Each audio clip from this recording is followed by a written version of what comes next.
Hello, everybody. How's it going? During the countdown, we were just playing a little bit of basketball. Let's see. I'm sure Brenner has the most points right now. So, Brenner, you are the winner. Basketball cancel. Alrighty. Yeah, I figured that was a way to pass the time for subscribers. Hey, everybody. Happy Monday. How's everyone doing? Let's see. I should give Brenner some points for that. What is the command? I think it's give Brenner 42 100. And apparently that didn't blow up in my face. So congratulations, Brenner. No, you get the points. You made the shots. You get the points. I'd actually meant to, I realized I can type in a number for the basketball saying how many seconds it will last, and I thought I was setting it so that it would end right around the time of the end of the countdown, but nope, apparently I can't even do the simplest of math. Multiplying by 60 is tricky, but yeah, okay. Let's see here. Yeah. Good morning, Brenner, and Meeples and Mocktails, and Force of Glass, and Armor Sword, and Ruel, and Trashorama, and those are the people. Oh, and Scott O'Brien has also said hello, so I will say hello back.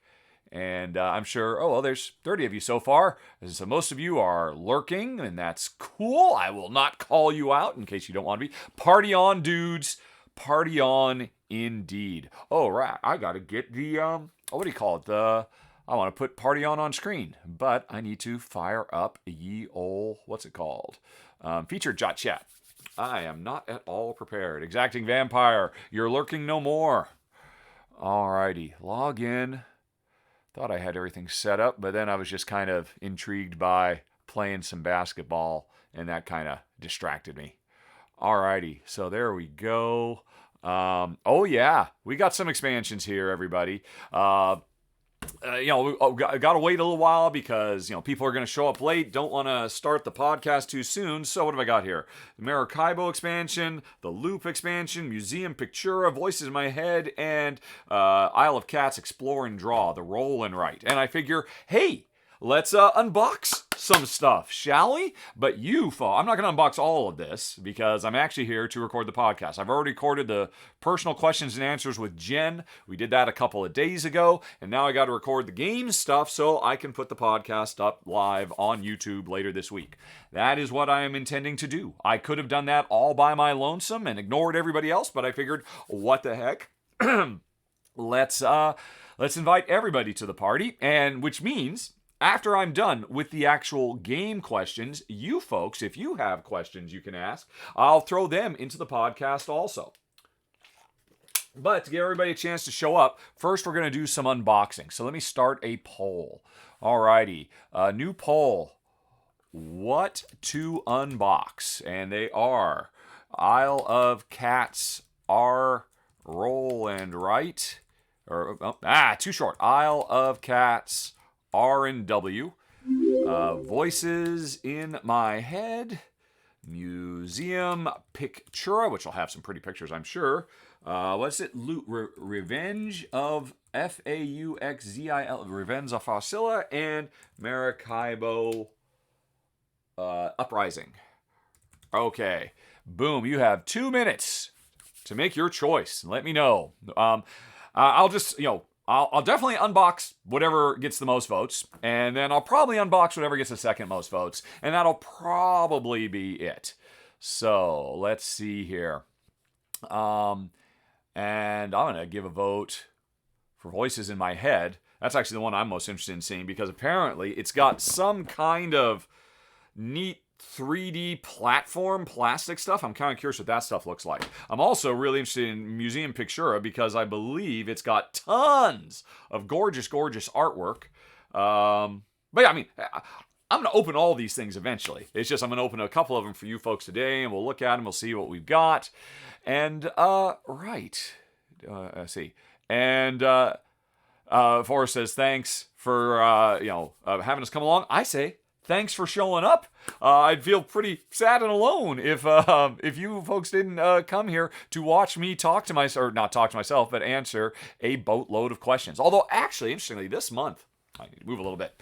this month there were significantly fewer questions sent in to questions@rahdo.com, which is basically how I do the entire podcast. We ended up with about an hour's worth of personal questions. That's only because I kind of went long on a couple of questions, and there aren't very many for gaming stuff either.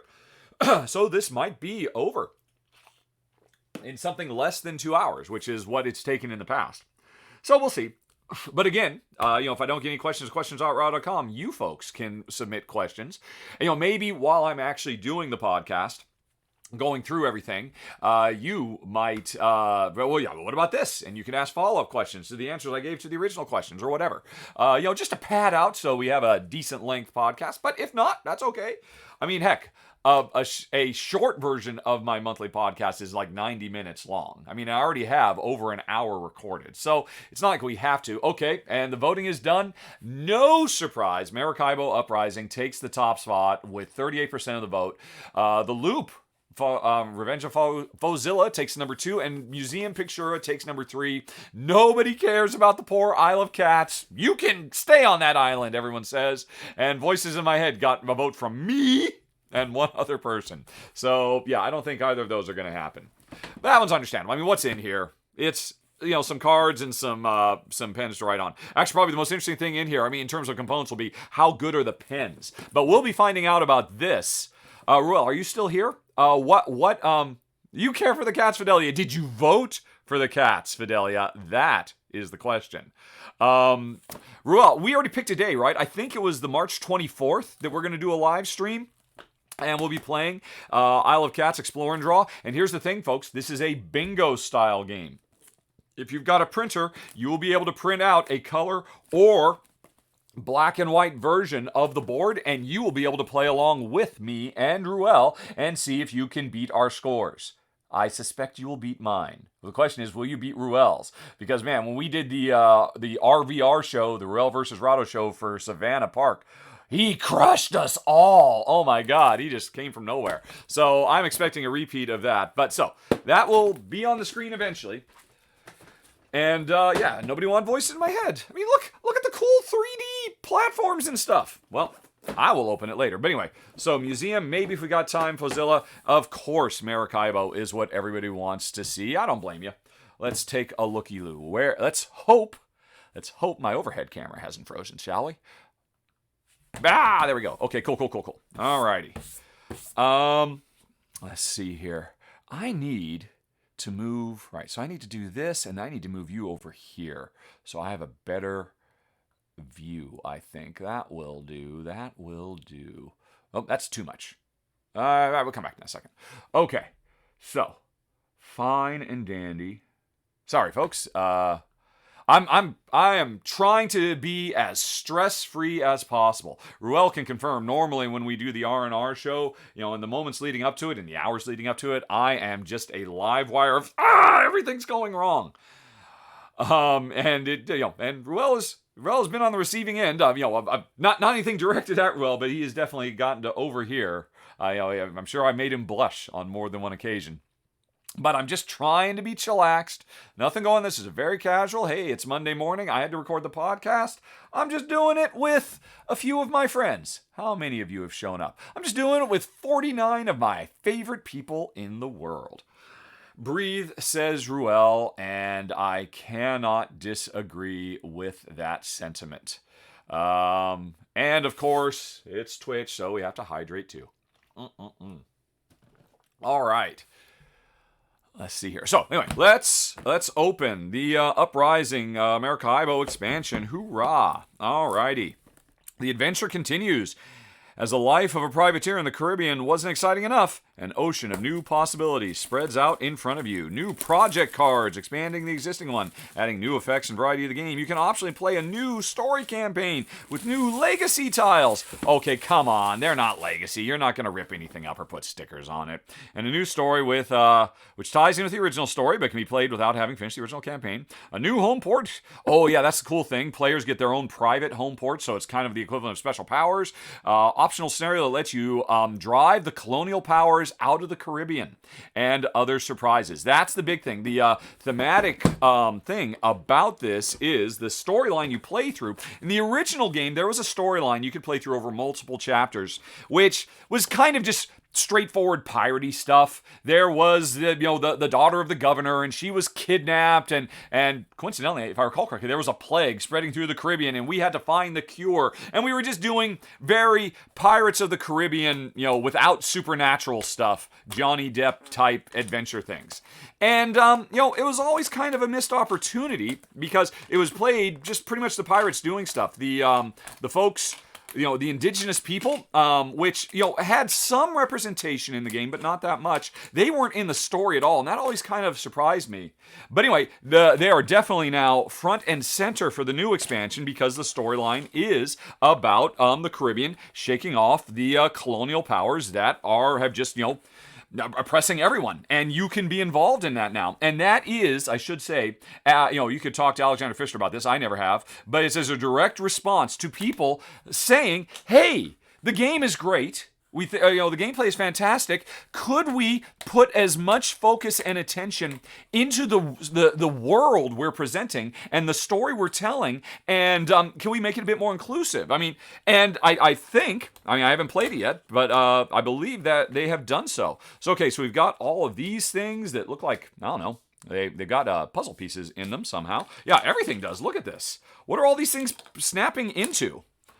Right, so we've got a whole bunch of new events. We've got, new pieces that, modify the board over time because, when this event happens, look, there's now a new thing at Space 13 on the map, whatever that might be. That was always very cool. I really loved the, one of my favorite things about Maracaibo that makes it my favorite Pfister game is the narrative and the way the world changes and, characters you get introduced to become actual characters you interact with in the game. That was all very cool. All right, so we got a bunch of this stuff.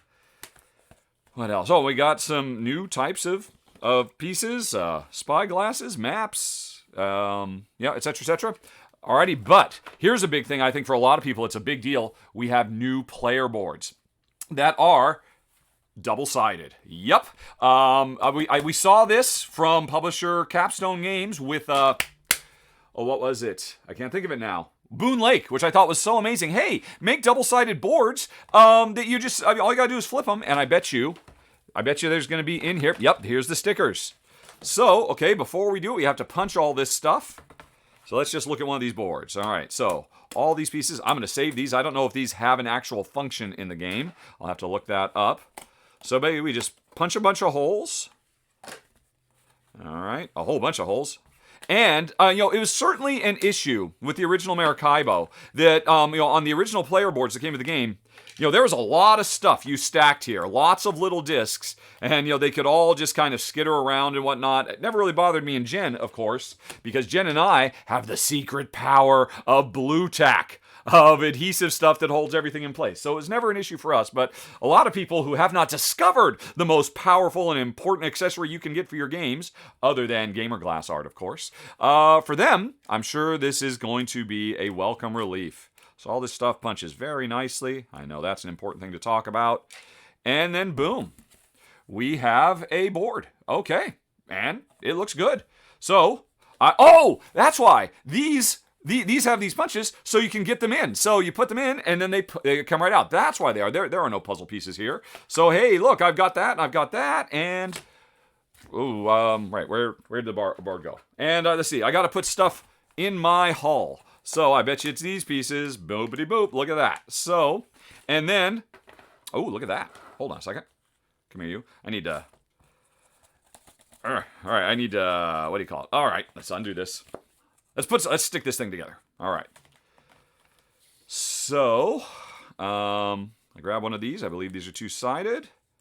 And I stick it right here, let's say. And then I pull off the other side. There we go. Okay, there we go.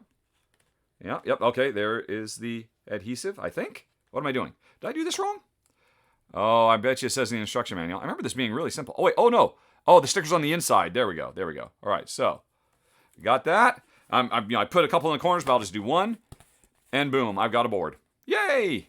And, right. And again, it's an upgradable ship. All these things slot in just fine. I'm not going to get out my regular copy, but I'm sure. Although, look at these. They're a bit off center. Oh, that's unfortunate. Yeah, look at that. I mean, I'm sure. Yeah, look at that. The mast. I mean, it's fine. It doesn't really matter. But I bet you that's going to bother some people. That those are just a little bit off center. Are they all like this? I'd have to punch them all. I will just punch this one randomly. I'll punch a couple of things. Bippity boppity boop. Oh, look at that. Oh, no. Well, I feel bad for some people who will be very bothered by that. And I totally understand. I mean, obviously, it's totally reasonable that for some people, things have to be exactly right. And it looks like, yeah, actually, if you look right here, you can see it's just a little off center. This top one just needs to shift over. What is this? A millimeter, maybe? So that everything could be nice and centered. I mean, I guess. Oh, I've already glued this one. Haha. I guess somebody could literally just, just take an X-Acto knife, cut this off, and then literally line them up correctly and stick them together. That's too bad. Let's see here. What do you folks think? Scrolling down. Alrighty. Oh dear. Oh, okay. The Rare Norb says that this misalignment apparently is famous. I am late to the party. I don't tend to read much about the games until I get them in front of me. So, well, I can confirm the infamous misalignment is true in this copy. The Rare Norb, I don't care either, but I totally understand for some people. I mean, some people, it just makes, I just talked about, when did I just talk about this? In some other live thing I did, because somebody asked.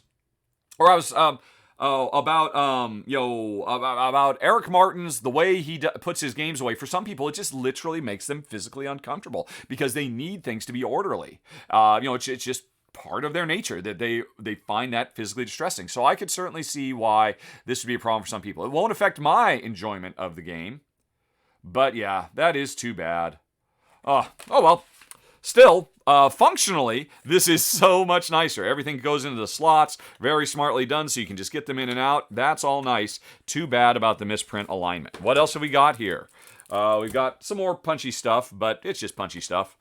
We got some cards. This is, the game is all about the cards. All right, it's interesting. Interesting now, with the original cards plus this deck of cards, I wonder if Maracaibo now rivals Terraforming Mars and Ark Nova for insanely huge, gigantic stack of cards. So what have we got here? We've got a tobacco merchant. We've got an attaché, a cannoneer, a syndicate, an interpreter, an agent, a Hogan. Well, I'm right off the bat. I am seeing more representation of the native peoples of the Caribbean, and not just the people, but the places. So that is nice. That is definitely an example of the industry listening to people, of folks getting together, their voices being heard, and positive changes being made. That's all very cool. Alrighty. So, and I could go through all the cards here, but a bunch of cards that will go in, and yeah, a sizable amount of the indigenous people. That is fantastic. There is this card, Own Monument. What is that? Is there some kind of sticker stuff? Am I supposed to write on this? Look at that. There's like a little blank space waiting for my face to go there. What is that about? I don't know. I'm sure people already talked about it. Oh, let's see. Okay. All right, what else have we got here? We've got dippity boop bop boo. Okay. Oh, Jacques.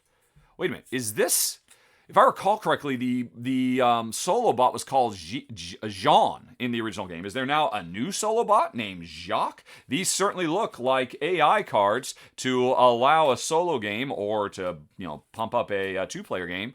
Yeah, these certainly have, so maybe Jean gets a friend with Jacques. I don't know. If I'd spent more time, I probably should have looked all this stuff up ahead of time. What is all this business? Some kind of objective-y sort of thing. Reverse side. Let's see. Now, of course. Oh, okay. Oh, yeah. Getting into all the chapters. Now, this would all be story spoiler stuff. So I guess I probably should not be throwing this stuff on screen. But it is very, very cool. It looks like this is a big, big step up. The developers trying to do more. And I think that's great. I think that's great. I can't wait to try it. I mean, Maracaibo is Alexander Pfister's best game to date. I mean, it just is. To my taste, I should say. So, let's pull an Eric Martin and just slide all this off the table. But I'll finish this later. All right, let's see. Oh, guess we should look at the rulebook, shouldn't we? Whoop. Alrighty. That misalignment thing. And I guess, according to the chat, everybody already knew about it. I was just Johnny late to the party.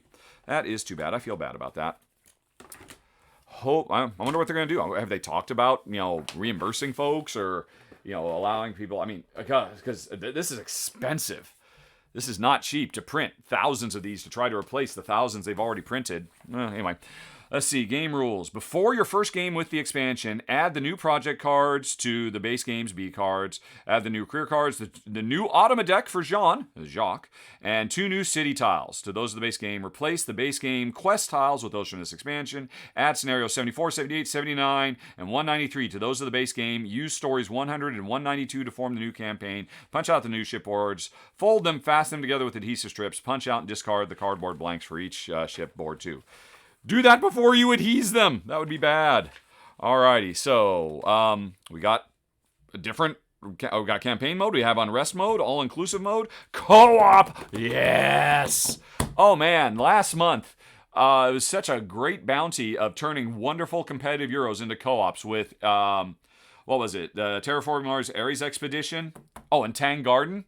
Yeah, for the longest time, it has been the case that if you've got a game that's by its heart competitive, yeah, we'll throw a co-op mode in, but it's really not that great. But it seems like developers are learning how to do that better.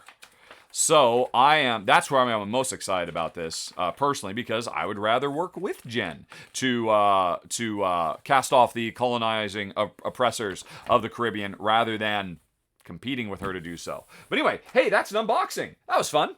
Okay, and then you folks, your number 2 was Fozilla, The Revenge of Fozilla, the Loop expansion. Now, here's my first question. This is obviously from Pandasaurus Game. In the US, the Loop is called Dr. Foe, F-A-U-X. Foe is French for fake. Dr. Foe Strikes Back. The original European version was called Dr. Foo. So, in Europe, is this expansion called The Revenge of Foozilla, F-O-O-Zilla? I'm sure it doesn't matter, but inquiring minds want to know. Let's get this open. Alrighty. Such a great game. It's back, and it's not very happy. Alrighty. In this box, there's more of everything that made you shine bright like the diamond in the loop. Brave the ultimate paradox by fighting Dr. Foe and his younger self. Share the subtle medieval poetry of the Peak Twins through the corridors of time. Track and trap Fozilla through the ashes of space-time in the Fozilla Apocalypse mode. Escape the fury to seal 7 kaiju balls in 7 kaiju balls. See what we did there? And discover brand new artifacts and missions for the agency's R&D department. Plenty to keep you entertained and your colleagues impressed around the coffee machine. Okay, let's wow. This is weird. How often do we have board game boxes that do this, that feel more like a regular? I'm sure it's cheaper to do this. And it's not like, come on, everybody's going to put all this stuff in their regular box, right? That's what I'm going to do. This is interesting. So it's the thinner cardboard, but then they put this in to protect everything inside. I don't think I've ever seen packaging done this way. How interesting. Okay, and I'm assuming this is Fozilla. Kronk. Hello, I'm coming for you. And it looks like, I'm assuming this... Is that a boss or is that a new playable character? This is surely a new playable character. Looks like Guinan. And I don't know, is this somebody going through time with an umbrella, perhaps? Is this the way it's supposed to lie down? I'm not sure. I'm really hoping. Did somebody in the chat, wasn't there, I remember somewhere reading, oh, okay, looks like we just have one new playable character. The Peak Twins. Oh, okay. So, yeah. Okay, so this is an axe. Okay, yeah, so it's somebody holding up an axe. So I guess it's supposed to stand like this? Not sure. But, all right, so one player gets to control 2 characters. That's pretty cool. Out of the way, Fozilla. That's pretty neat. That'll be fun. And, all right, some new objectives on the outside. An antimatter charge. Order out of chaos. Those are nice. Oh, wait, no. Here's, all right, so the faux Kleinschlang. That would obviously be this character. Oh, I was just saying, I want stickers to turn these into that. It would be so cool. I am hoping someday we get some stickers. I feel like there were stickers. There's some kind of promo released somewhere. Okay, here's the 7 Kaiju Balls mode and the Fozilla Apocalypse mode. People can pause if they want to read what's new about this. Alrighty. We've got some new pieces to go around the edge of the board. We've got some more. This looks like... Oh, I wonder, can you program locations or times to change their time frame? I mean, can you bend the space-time continuum in this game? Alrighty. And then... Oh, okay. Does anybody do these? I mean, I would love to do this kind of stuff. You know, games when they come with... I know, Fredman Freeze has been doing this kind of things for years. Hey, try to do this. Try to do all these things so you can become our most amply distinguished... Or earn our most amply distinguished facilitations. And our warmer's cards. Okay, yeah. Just objectives to... I mean... I don't get to do that because I don't get to play games over and over again, but I suspect I would try to do that kind of thing. All right, so the Twin Peaks and Faux Klein Schlang. Alrighty. Extra setup. All right, so these extra pieces that go around the edge. These are traps. Traps for us or traps that we set? I don't know. Oh, and okay, some more cubes. Trap. Yeah. Okay, so we are trying to trap Fozilla as it moves around. These are vortices. There's difficulty levels. Hooray. And then the 7 Kaiju Balls. All right. Oh, these are the Kaiju Balls? What are the 7 Kaiju? All right. Oh, yeah. So there's just one. All righty. Wait, nope. There's a bunch of them. Oh, here they are. Oh, they're these. The Kaiju Balls, which have something to do with different time zones. Maybe, yeah, it's where you put them. You draw them and you put them in those spaces. I'm sure that's what it is. We must seal the 7 Kaiju Balls. All righty. And then we got a bunch of new artifacts, which is awesome. The game has such a great sense of humor and all that. Love it. Okay, and now let's shove it all back into that box. And it's a little bit trickier with this approach to the box. But again, all of this will ultimately end up going in my Dr. Fu box because the loop is fantastic. What did I say? I said it was the best co-op game in years, I think. I forget what it was, since something or other. Since then, there have been a few other really great co-op games, but oh man, this is such a breath of fresh air. All right, anyway though. All right, so what time is it? Let's see. We're at 58 viewers now. It's all right. Let's do it. One more for the road before we start. Pictura, Museum Pictura. Take on the role of an aspiring art curator. It's the Roaring Twenties, the age of elegance, extravagance, and artistic flair, during which museums displayed famous paintings to eager crowds.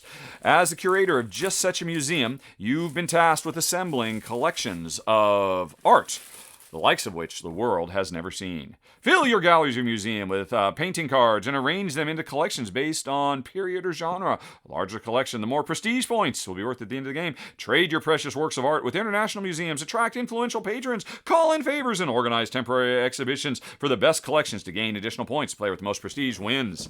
All right, I just want to see the pretty pictures, please. All right. It's interesting, Jen and I just played Art Deco the other day, which was fantastic. Okay, so right off the bat, here's something that's going to make people unhappy. Our player boards are, they're soft. They're, and you can, they're, I guess, slightly thinner cardstock. Doesn't bother me at all. Actually, when we lived in Malta, I was always happy to have boards like this because real boards tended to warp in our very, what do you call it? Very moist environment of Malta. But for this, yeah, you just do a backwards fold, and boom, it lays down perfectly flat. Not going to have curling, and it looks good. And this is definitely the sequel to Museum. If you ever played Museum, I did cover it. It was a set collection game, drafting, and a big part of the game was, putting different cards in all these different slots, stacking them and rearranging them to get the best shows you were trying to do. So I imagine some people will be unhappy with that. Me, hey, if it helps keep the price down, if it helps keep the publishers in business, because of course all publishers are undergoing the biggest squeeze the industry has ever seen, I don't mind. Let's see, what else have we got here? All right, something to hold a bunch of cards. And I'm sure everybody's saying, why couldn't they all be like this? Because it would have driven up prices significantly. Alrighty. Oh, interesting. All right, so we have another one. Does everybody get one of these? I'm not sure. All right, here is the main board, which is, very, simple and spare because it's just supposed to represent, oh, it's our shipping department. The important thing of this game is not the boards, it's not the pieces, which pop out quite smoothly. I've seen other people unboxing doing that to say, yep, nope, no hanging chads here. That's very well done. Let's see, we got a deck of cards. Museum was fantastic, by the way. We really liked it quite a bit. All right, I have no idea what these are. Obviously, these are targets for trying to achieve certain things to get certain amounts of points. But here is what we came for, folks. Cards. Cards aplenty. All righty. And, yeah, okay, and this is all real art. Art Deco was interesting. It was another game about being a museum creator and trying to, do set collection to get the best art pieces. And they just went out and got, hot board game artists to do all their art. But there is something to be said for having all the classics here. So, that's interesting too, that they're, the whole card, actually, they're putting the people. That, I actually like that quite a bit. I mean, look at this. They put this one at a skewed angle to make it feel like more. No, this is a card of the painting, not the paint itself, but of the thing. I mean, this one is being revealed. That's really cool. I really like that quite a bit. Of course, I'm sure some people hate it. It's like, oh, don't obscure the actual real works, which it would appear they are actually naming all the works down here at the bottom. I think. Paching, hey, what's happening? Somebody just did something. Rich Washington just cheered. Was it to get my attention? No, it was just to be cheery. Thanks, Rich Washington. You just got us one step closer to unlocking a run-through. All right, cool. Let's see here. So, yep. This is really interesting. You would just expect the entirety of the card would just be the art itself, but instead, they make the hanging of the art actually part of it. I don't think I've seen a game that's done this before. That's a really, really cool idea. All right, and that was about a third of all of them. And then there's a whole bunch more, and a whole bunch more, and a whole bunch more. Wow, okay, so that's a lot. Oh, and then even a whole bunch more. So, a lot of art in this game. And then it looks like we have some non-art cards. What are these? Alrighty. Oh, turn order. Here's the game, folks. If you need to know, that's what you do. And that's how you win. Okay. Good player aids, collection values. Oh, okay. Oh, and here's your final scores. If you want to pause and look at that. Alrighty. Of course, you're on Twitch. We're streaming live. You can't, but you could pause later when right. All right. Donations. Okay. So these look like some kind of events or goals that we are trying to create for ourselves. All right, and there's a lot of them. There are a bunch of them. A whole bunch of them, in fact. So that's all cool. All right, I am excited. Again, I was already excited to play this game just because I really liked Museum and I wanted to see a different take on the same subject matter. Oh, wait, a few more unique cards. What are these? Oh, this looks like, is this like a tiny little expansion or something? No. All right, so here's one of them. And here's a second one. And here's a third one. What are these? Take a painting card. They all have names on them. There's a wide variety of names. I wonder if these were all, like, if you backed on the Kickstarter at a certain level, your name made it in the game or something like that. All right, so these must be goals that we have as well. Okay, boom. 3 games unboxed. How did I do? Let me know, because I don't know what I am doing here at all. Let's go on ahead and take a look back at the chitty chat that we've had so far. I will just start at the bottom and scroll backwards. Victory point, yeah. Multi-use card alert. Oh, was it? You were looking more closely than me. I am excited. The rights of the painting should be the same if they're... Oh, people are talking about using real art versus original art. That's interesting. I will read all of this at great detail later. For folks who don't know, usually a couple days after I do a live stream, I go back and I watch the whole live stream at like literally 15x speed. 16x speed is the fastest I can go, just so that I can read all the comments in case I've missed something or I have to contact somebody because I was like, oh, that's a really good point. Thanks for sharing that or whatever. Alrighty.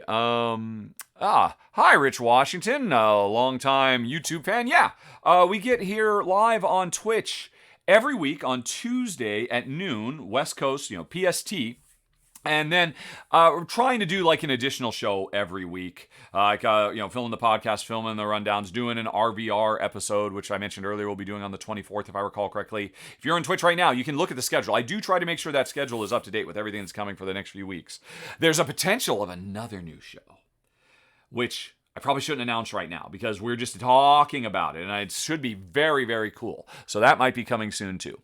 Alrighty. Boop, boop, boo. Adding art to the art. That's a good way to put it, Armor Sword. Yeah, I agree. That's really cool. I really like that quite a bit. Smart, too. I mean, they get all this great stuff, but they still want to, put their own stamp on it. Really clever. All right. DT. And again, thanks, Rich, for the cheer. Let's see, have I missed any other? Oh, and thanks for the follows to everybody. All right. Okay, cool. Book publishing company and paper and card. Oh, yeah. Fidelia works at a book publishing company. Paper, cardboard prices are just absolutely through the roof. If you're somebody who is quick to curse board game publishers for trying to pinch pennies and not having dual layer cards all over the place, or not saying, oh, we're sorry we had a slight misalignment. Here, let us burn tens of thousands of dollars so that we can make an entire reprint of the entire run and then incur an unheard of cost to ship them around the world. I mean, you might as well just be wishing for them to go out of business if that's what you're wishing for. The world is different now. As Fidelia points out. Alrighty. All right. Oh no, Fem says, not so great on the bar of unboxings. Tell me what I'm doing wrong. I don't watch unboxing videos at all. The only unboxing video I watch regularly is Tom Vassal's super mega most boring unboxing in the world series he does, and I only do that just to know what games he's getting, so I can contact publishers. Hey, why didn't you send that to me? Did you not know that I also do a relatively successful show? Maybe you would like some coverage on my channel? I don't know. So I don't know what people are looking for in unboxing. I suspect it is a slower cadence and probably longer opportunities to look at stuff more. I imagine. Let's see here. All right. Wesley points out, Game Brewer. I guess there's something with Stroganoff that their deluxe edition, they tried, but the print, the factory that printed, hey, look, these are all approved, it's going to be great, but then the final things end up, that is not what we paid you for. And I know they're trying to do something, but I don't remember what. But yeah, it is tough. It has never been tougher to be a board game publisher right now because of just all the absolutely through the roof costs that everyone's having to incur. Let's see here. All right, Fem Sensei, it looks like she's answering my question. Let's put that on screen. Let's be honest, unboxing videos are rambles. An unboxing video is great when it shows components after the rules were browsed through so the unboxer can speak to what those components are. Yeah, I agree. And nobody does that as far as I know, or it's very, very rare. I keep thinking, I'm just doing some unboxings to pass time. Normally, if this were the R&R show, Ruel and I would just be chatting. But I figure, okay, well, I can just do this. So it's not really, I'm not trying to make an official unboxing. I'm just trying to kill time to give everybody a chance who would have seen me announcing on Twitter, hey, I'm live streaming if you want to come watch. I was just trying to kill the time. But you're right. In a perfect world, I should know exactly what all these things are and be able to speak about it very, authoritatively. That's what I would want to do. If I were to do an official Rahdo unboxes videos on my main channel, that is totally what I would do. But that's not what we're here for today. Okay, let's just do a quick scan. Did I miss any other? No, I don't think I've missed really any big events. So it is time, folks. It is time to record the monthly Rahdo Talks Through podcast, episode 82, I believe. Alexa, what is 82 divided by 12? 82 divided by 12 is approximately 6.8333. 6.833 years Jen and I have been doing this now, which is just absolutely bonkers. Did not think it would last this long. But hey, as long as you folks can keep sending in questions to questions@rahdo.com, and as long as the Patreons keep subscribing. Yeah, is that right? Yes.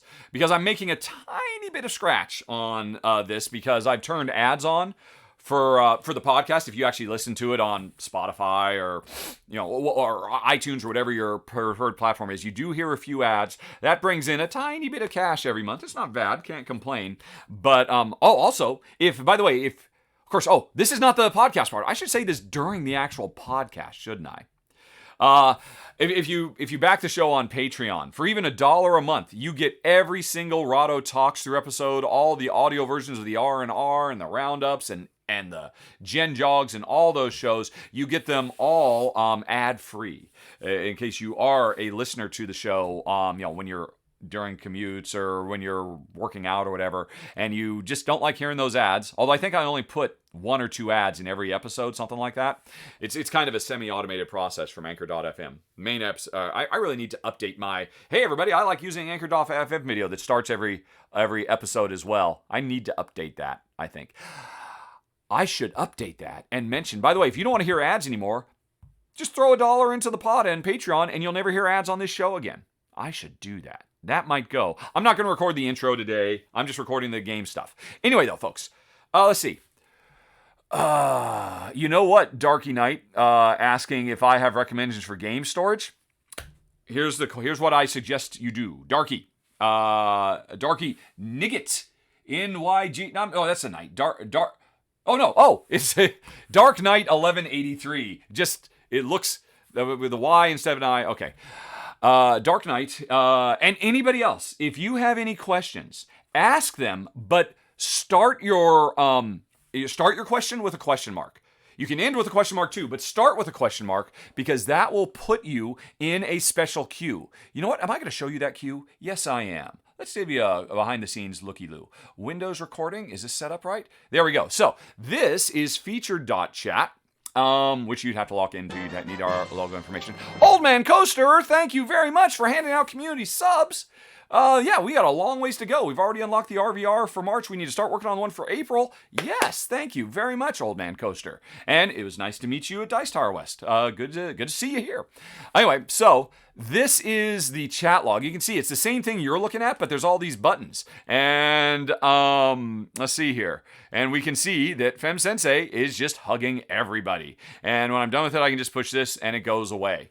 So the interesting thing over here is, as you can see, Rich Washington started a question with a question mark, which means every time somebody does that, it goes over here into this queue, which makes it very, very easy for me to find actual questions rather than having to, try and dig through all of this and trying to find those questions and putting them on screen. Over here, let's see, I'm going to ask myself one. Fave color, boom. And you can see, boom, I just asked something. And so all I got to do is I just click it. I can, if it's a bad question, I can exit, but I can just click it and boom. And I can put it on screen, I can answer the question. And so this queue makes life so much easier. By all means, start your questions with questions. And after we're done recording the main podcast, which is me answering a whole bunch of questions, I'll switch over to this and I will answer questions that you folks have had as well. So, sound like a plan? All right, I can see some more coming in. Excellent. Keep those questions coming, starting with question marks. And I'm just going to get a sippy sip.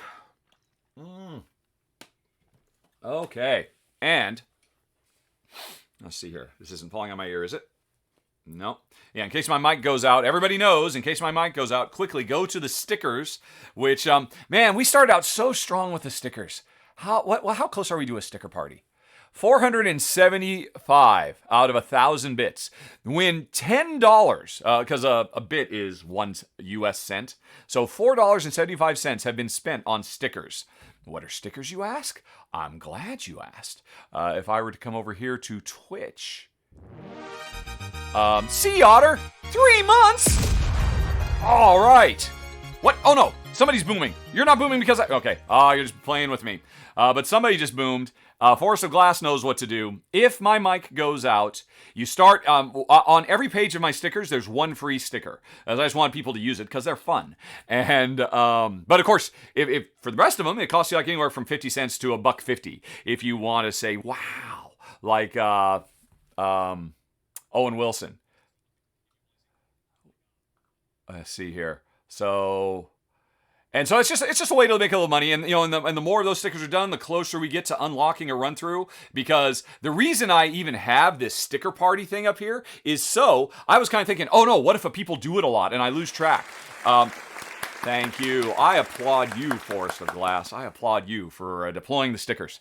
So the reason I put this up here is I was afraid people were going to sticker so often, I'd lose track of who was paying and who was doing free. And so at the end of the episode, I can see, oh, we started at $4.75, we ended it at $8, and then I could then transfer that money spent over here, so we are one step closer to unlocking another run through.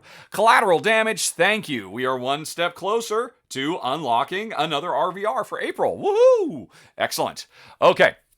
So anyway, and when I first started doing stickers, there were some folks who were doing it, but they've quickly dropped off. And that's okay. It's totally fine. I've still got that there, mostly just so I can check as a way to spot check if stickers were done so that I can remember to put the stuff over there. Right. And what are the stickers? I will say to everybody, if you ever decide to support the show, cheers. Thank you very much. All right. So anyway, so that's all just fun, silly stuff. But don't worry about. I'm doing fine. Save your bits if you need to. That's totally cool. But yeah, you can give me a gold star if you think I'm doing a particularly good job, and that costs you nothing at all, other than a couple of clicks. And what else can you do? And then you can applaud. Bravo. It would cost you 100 bits to boop my nose though, which boop, and I just talked over it. Silly me. What are the other free ones we've got here? Right, there's that one. There's the boop. Gold star, thank you, Rare Norb. Look at you. Oh, and then there's Love It. A rainbow. I can't do this. This is for young folks who can. I'm doing this totally wrong. There we go. Yeah, that. So that's a nice one. All right. Let's see. Oh, and then there's one other. Oh, I think I did have one kind of. Yeah. Oh, and that's the big one. Save that one, because I hear this directly in my ear.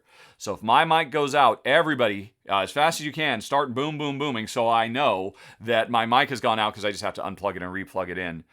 So it has that function as well, which is all kinds of crazy. So we have applause, we have rainbow hands, we have the bomb, which definitely catches my attention. We have good vibes. Yep, it's always good vibes on the Rahdo live stream, isn't it? That is nice. All right. So anyway, that's neither here nor there. We are here to do a show. Apparently, by the way, thank you, Brenner. I send those good vibes right back to you. So if you do use stickers, and apparently what happens is if we get to the 1,000, apparently a sticker party happens where all stickers get unlocked for, 5 minutes or something like that, and people can just go sticker crazy and sticker the entire board with anything they've ever wanted to sticker. That's what the long-term goal is. But again, I have no expectation of that ever happening. It's just so I can keep track and transfer the because this over here has no idea that this is happening. The other thing that adds money to this, besides the occasional bit use, is people buy merch, which you can see down below. We've got the line of Rahdo shirts. I haven't really made a big deal, but we now actually have a line of RVR shirts where it's the cartoon picture of me and Ruel, which is absolutely awesome. I need to hype this stuff up, but I just hate hyping this stuff up. But anyway, I was just trying to kill time a little bit more before we get going. I think it's time to get going now. We have got 75 people showing up here. That's kind of where we tend to hover. So I think we are ready to get going. But before we go, remember folks, if you are an Amazon Prime subscriber, you've got money burning a hole in your pocket you didn't even know about that you can give to me to keep the show going and get us one step closer to unlocking another RVR episode where we will try to play with you if we can find games that let us do that. And remember, which one was it? Oh, next one this month. Roll and write, explore and draw. Fire up your printers. Everybody will be able to print out a black and white low ink version of this, and you'll be able to play along with us this month because we unlocked an RVR. Okay, with subscriptions, which almost all of them are Amazon Prime, which means it didn't cost anybody anything. It's literally Amazon paying me to do the RVR. It's just you having to jump through a couple of hoops to do it. Phew. Okay, let me just see. Is there anything else? All right. Let's see. Brenner, you didn't start your question with a question, did you? Yes, there wasn't. No, not much of one. I hit all the targets. I hit the milestones. I submitted, and they said, "Yeah, you're doing really great. Call right back in 2 weeks. We just want to make sure that this isn't a flash in the pan." And so I wrote back 2 weeks later, and then again, 2 more weeks passed before they replied saying, yeah, you're doing pretty good, but you know what? You don't really quite meet our standards that we set and you actually do meet, but yeah, it's just not good enough. Write back in 2 more weeks and see if we've changed our mind. Apparently, this is what the brothers Murph went through for months. They just killed themselves trying to hit all these milestones and targets. And and it just seems like Twitch doesn't care about board game streaming. They do not view that as a valuable growth for them. For them, it's all about video games, role-playing games, and pretty girls who are in bikinis in hot tubs. That's where the money is for them. So that's how you make partner. And not really interested in doing any of those 3 things. So we'll see what happens. I've kind of, okay, they said to apply again in 2 weeks. I will apply again in 2 weeks. I will show that, look, we're continuing to do this. I continue to be one of the most regularly successful board game shows. I know if I just threw all this stuff away and did video games, I'd probably be doing great. So I'd leverage my video game background and I'd talk about the people I know in the industry who made these games. I could do all kinds of tell-all stuff. Oh, the tell-alls I could tell. But yeah, I'm just plugging along. The whole point of this really isn't to make money so much as it is to try to expand my audience. Because there's a lot of people on Board Game Twitch. There's a not insignificant board game Twitch community that I'm just trying to grow my channel and get more people interested in Rahdo Runs Through, because the more people are interested in my channel, the more people I can actually bring on to do more stuff. Kim Tolson, she just submitted her final for Dark Tower. It's fantastic. Oh, it's so entertaining. I cannot wait for you all to see Kim Tolson doing a hilarious Dark Tower run through. And then she's probably going to do Final Girl later in the month. Ruel has another live stream. If all goes, we're waiting to hear final word, but Ruel might be doing another live stream this month for a game. And Shay is taking a bit of a break because he's getting married. Congratulations, Shay. But he'll be back at full speed in May of and he'll be back normal. And I want everybody. This month I think we're getting 3 rules runs through from Ryan. I mean, Ryan does the best rules run throughs in the industry. Everybody should be lining up around the block. So I'm just trying to grow the channel so that I can bring more people and make their dreams come true. That's kind of what's going on.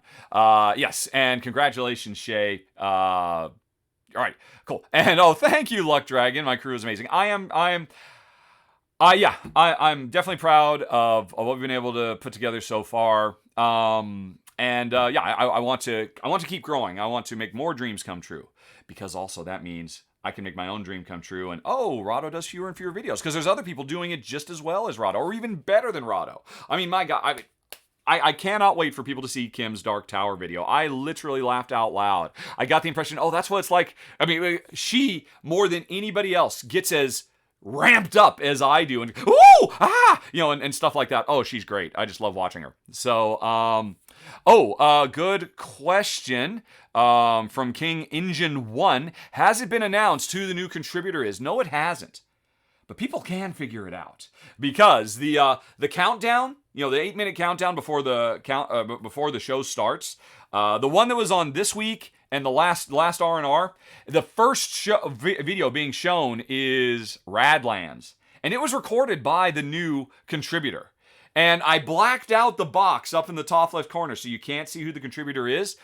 But if you look close, I don't think it's very hard to figure out who the contributor is. They're going to do a second attempt. I'm not wanting to give anything away about who they are. And we, hopefully that Radlands video will be going live in April. And so, and again, they did a fantastic job, really engaging. Kind of sold me on Radlands, which I have to admit I didn't care about at all. But you'll see that stuff coming soon. So anyway, okay, that's all about growth in the future. So before we get going, folks, remember, I am now about to oops, that is the wrong button to push that on. I need to highlight this window and hit F12. There we go. So, oops, did I kill it? There we go, yeah. So, while I'm recording the podcast, answering all the questions that were submitted to questions@rahdo.com, I will not be, tracking what's going on there. But during this time, folks, definitely, questions ahoy. And when we get through with the stuff that's been submitted, I'll do some more questions, and those will go into the podcast, and everybody will get to hear them, and it will be awesome. So, thanks for showing up. Thanks for sharing your Monday with us. And us being me today, Ruel is off doing his own thing, which is awesome. Yeah, Old Man Coaster. Oh, no. I was about to be pulled back into your siren song of talking to you folks. I'll talk to you after the recording. Right, okay. And I'm warming up, which means it's time to take off the slippers. Oh, my feet get so cold so fast. My feet and my nose are what just get super insta-freezing. And what I'm always trying to keep warmed up. Okay. Oh, and by the way, folks, I should say questions of a gaming or Rahdo runs through related nature, because I've already recorded the personal questions for the podcast. I mean, you can ask personal questions too. And I'll answer them, but I'm going to try and do any game or industry related questions you ask as a block, so that can go in the podcast, and then we'll see where the day takes us. Sound good? Okay, then. Fem Sensei, I keep seeing you dance with a person's name. Does that do something? Can you make people dance? I want to see that now. I've been sucked in. Let's see. Rahdo. Or come back here. Oh, it's just dancing you. But you're... Dance Fem Sensei. Alrighty. So where am I and where are you? There's a lot of people down there. A lot of little...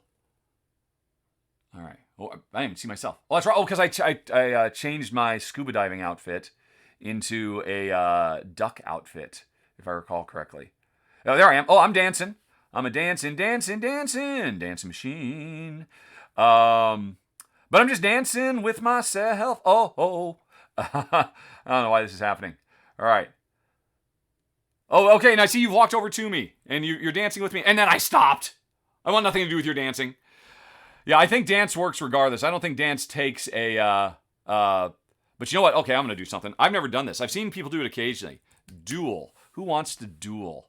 Party on Dudes is a pirate. Party on Dudes.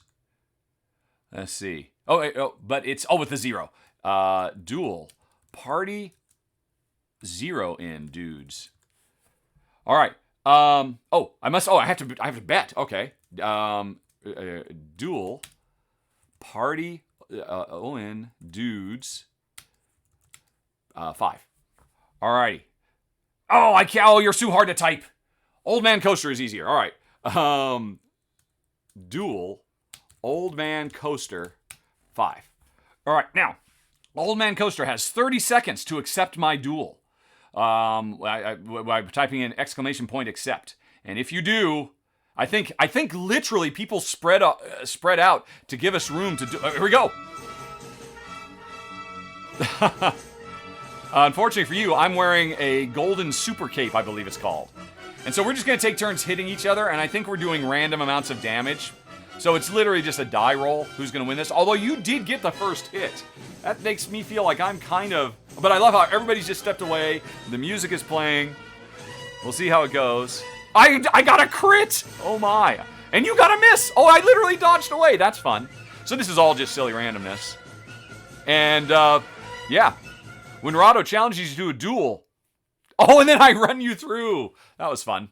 Okay. And I just took 5 gold from you. That wasn't cool. But yeah. All right, so I've always wanted to see how that works. But hey, we haven't done this for a while, so let's go on ahead and hit everybody into the fight with a battle royale before we get going. Alrighty. Until next time, Old Man Coaster. Until next we meet. All right. I'm on a roll. Let's see if I can win this. Oh, there's a bunch of people here. And again, for folks who are new and don't know what's happening, if you subscribe to Rahdo Runs Through, or if you subscribe to the Twitch channel, you get a bunch of stuff. You get the stream avatar, you get discounts on merch, you get inside information, you get exclusive videos.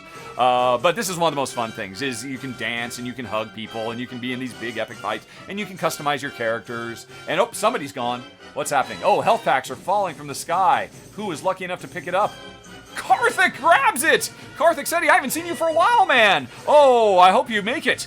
Oh, and it didn't. Oh, everybody just jumped right on you, and that health did not help at all. You were picked it up at the wrong time. Let's see, it's coming down. Oh, wow, I'm still in it. I've got 30% health. I'm stepping up to Andrew. Andrew, oh, wow, he hit me hard. Now I'm chasing after Fidelia. I'm coming for you, Fidelia. But Fidelia heals up, and I should turn around and run the other way. And Fidelia says, yeah, that's what you get for backstabbing me. And Jack takes me down. It's down to Fidelia, Julia Deer, Andrew. Oh, I think it's Julia Deer running around in VR.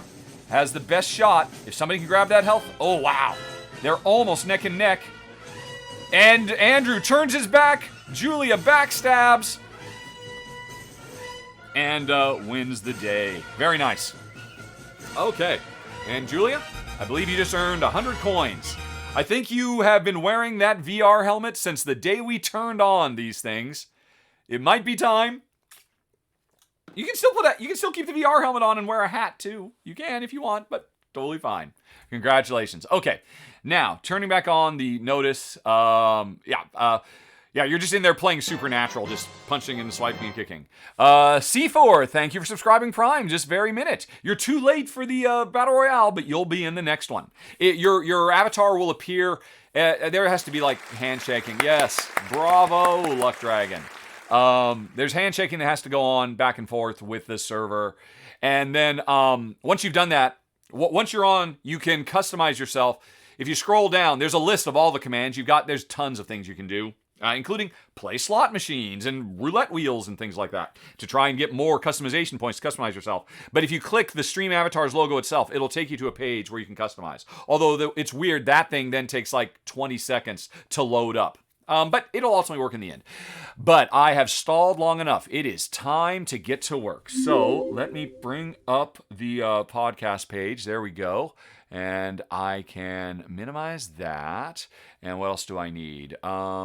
Right. I need to have the browser in case there are any browser questions. So let's see, is the browser queued up correctly? Yep, there it is. There's Board Game Geek. So if I need it, I can bring that out and answer questions. And like I said, folks, by all means, please, especially if any of these questions prompt further discussion, hey, start your question with a question mark and we'll get to it. Actually, if I recall correctly, there aren't that many. I've definitely had longer lists of stuff. It's just that many, and then we get into personal game some gaming questions with Jen, which I will do when she's available. All right. Okay, so one more Siggy Sig. Siggy Sig. I meant Sippy Sip. Where did I get Sig? I have no idea. Man, I'm just kind of a little stuffed up. I don't know why, but that's okay. Okay.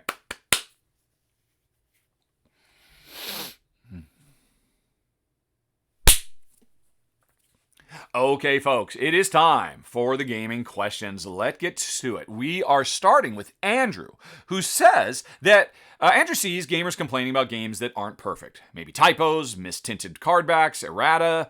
And Andrew is guilty of this as well. Andrew can't figure out if we as gamers deserve a flawless product, or should we just be accepting games as they are from the publisher as long as they're playable. Where do I think board games fall in the spectrum of, say, a new car? We expect a new car to be perfect from the factory, to a work of art. We accept the piece as is, because it's what the artist intended.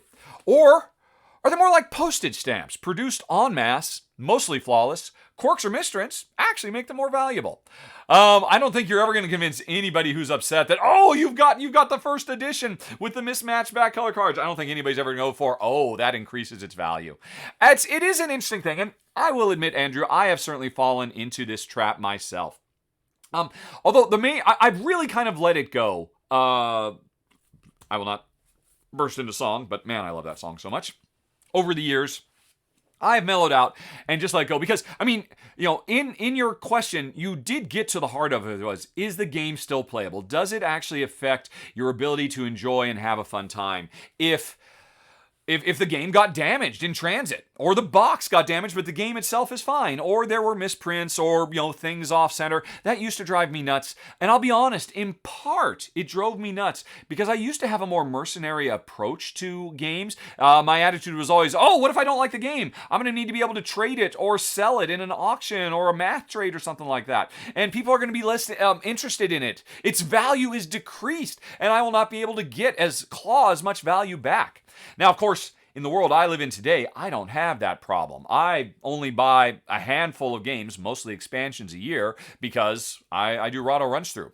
So I I kind of got off that rat race. But I think that eventually, someday, I will, I was going to say hang up the Rahdo hat, but no. I will pass the baton on to the next generation. I hope this channel exists forever. I hope Rahdo run-throughs, not as a person, but just as a style of demonstrating games, is something that we'll still see in the board game industry 20 years from now. When Shay eventually steps down and hands the baton on to somebody else, or who knows. That's kind of my long-term goal. But whenever that happens, and I get back to, I just got to buy them like a normal person, I hope that my current attitude, born of privilege of just getting my games for free, will be able to carry on. I can think of one thing. Before I started doing Run Run Sue, another obsession I had was getting every single promo. This game is garbage if I can't get all the promos. And I've come to realize it's just not important. Is there enough in the box for me and my wife to have a good time? Then none of it matters. It doesn't matter if the box got dinged. It doesn't matter if I have to draw from the bottom of the deck instead of the top of the deck because the card backs are a different shade of fuchsia. As long as we're having fun. And like I said, that's easy for me to say, but I hope it's a lesson I will be able to continue into civilian life when I retire. But I can't fault anybody.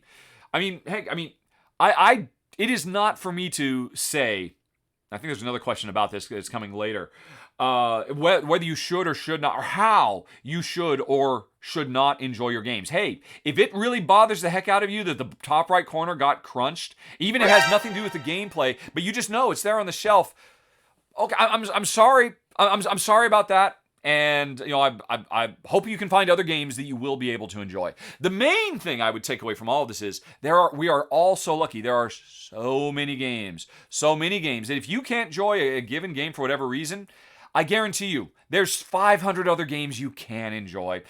Find somebody who isn't bothered. Board Game Geek has so many great ways for you to shed yourself of the things that make you unhappy by selling them used or engaging in math trades or all kinds of stuff. You do not have to be shackled. You do not let this cardboard ever make you unhappy. Its sole purpose is to make you happy. And if it doesn't, move on. Let it go and just move on to the next game that does make you happy. That's the important thing. It is kind of my just gut feeling about that question. Let's see here. Next up, Andrew asked, if I could have any one of my Euro games get the legacy treatment, what would it be? And now he adds a little extra wrinkle. Which would it be if I could no longer play that game ever in any form after I completed the campaign in the expansion? So that's really two questions. Let's go to ranked.rahdo.com. Let's take a look at my games. Alrighty, I need to bring up the browser. I need to go to ranked.rahdo.com, which anybody can go to and see how I rank my collection of 400 some games. So it's going to be something really at the top. What do I want? So it's an interesting question. Well, first of all, what would I just really want? Honestly, it's Agricola. I am so desperate. No, it doesn't have to be, here's what I'm desperate for. I am desperate for Lookout Games to contact Alexander Pfister and say, hey, Alex, we would love for you to make a new expansion for our revised Agricola. And what we'd really like you to do, don't worry, we'll handle all the cards and stuff. We got people coming up with that stuff 7 ways to Sunday. We want you to bring that narrative thing that you do in Maracaibo and Oh My Goods and Blackout. We want an expansion that creates a multi-generational narrative campaign that players can play. And it's also a means of introducing a whole bunch of new cards and new gameplay features and stuff like that. I have wanted that forever. I can think of few games that I personally would get more invested in because Agricola is the story of multiple generations. There's just nothing tying all those generations of family together. And I would love a game that, covers a legacy, hence the name legacy, of, 20 generations of a family and, all living in the same house and us changing that house and it growing and shrinking and unlocking envelopes to say, oh my God, we get a whole second field. But then later on, there's a plague and we lose the field or whatever it might be. There's so many things that could be done there. Just look at how much has been done with Agricola over the years. So that's what I want. But I don't want to never be able to play Agricola again. So for your second question on this line, Andrew, what do I want to be able to do this with that I'd be happy to say, oh my gosh, that was so amazing? Because I could see that being done for anything. Well, first of all, it's not going to be one of my favorite games of all time. So I'm going to scroll down. I'm going to get into my sevens. If you ever go to rank.rahdo.com, folks, things that are between 9 and 10. I don't have a 10. I have various things from 9. Those are about as close to perfect, my favorites of all times. 8s are really fantastic. I just love this game, but it's not perfect, but oh my god. It's not as close to perfection as a game can get, but they're wonderful. It would break my heart to lose them. 7s are getting more into the realm of, yeah, I really like this game.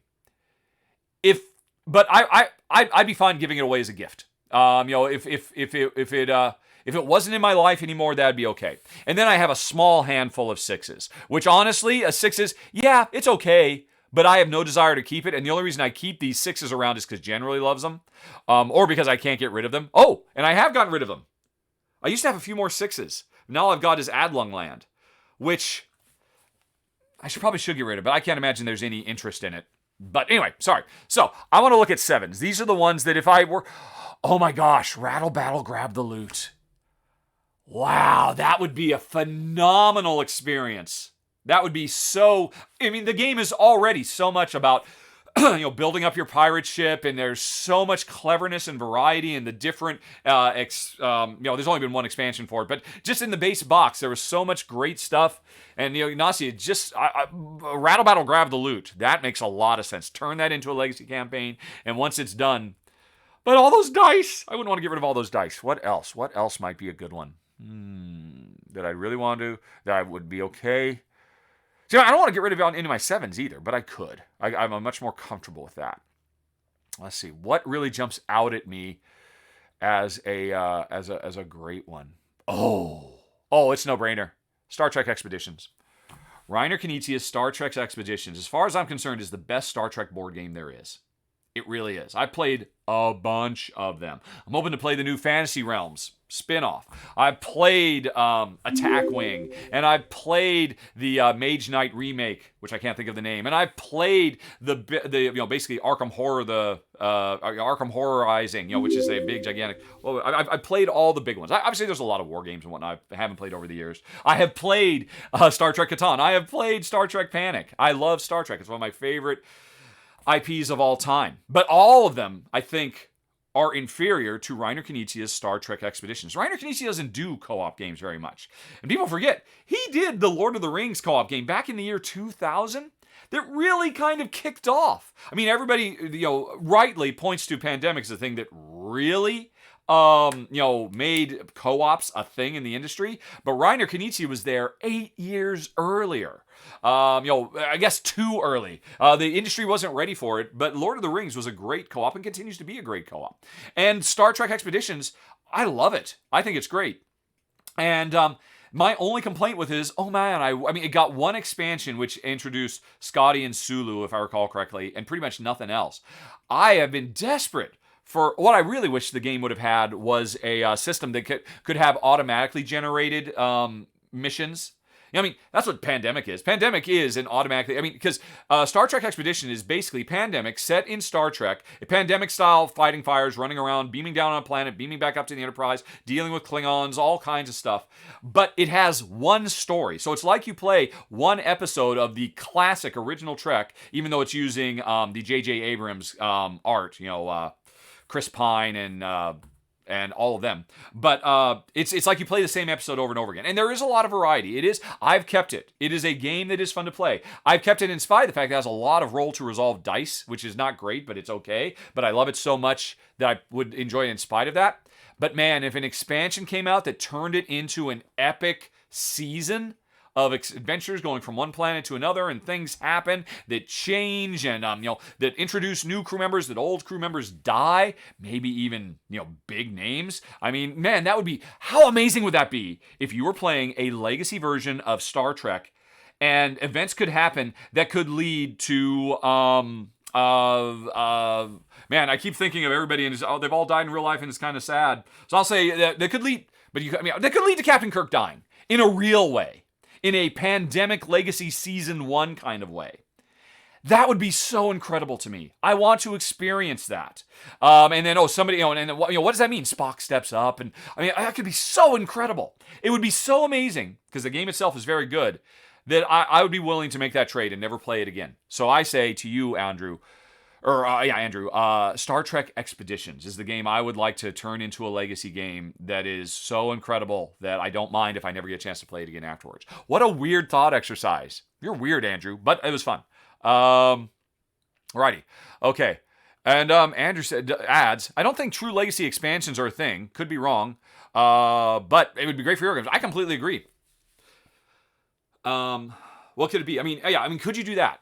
Could you make an arguably that's what Clank and Aeon's End, because those are standalone games that are legacy games where you make permanent changes, apply stickers, write stuff on and whatnot, but they are completely compatible with the existing.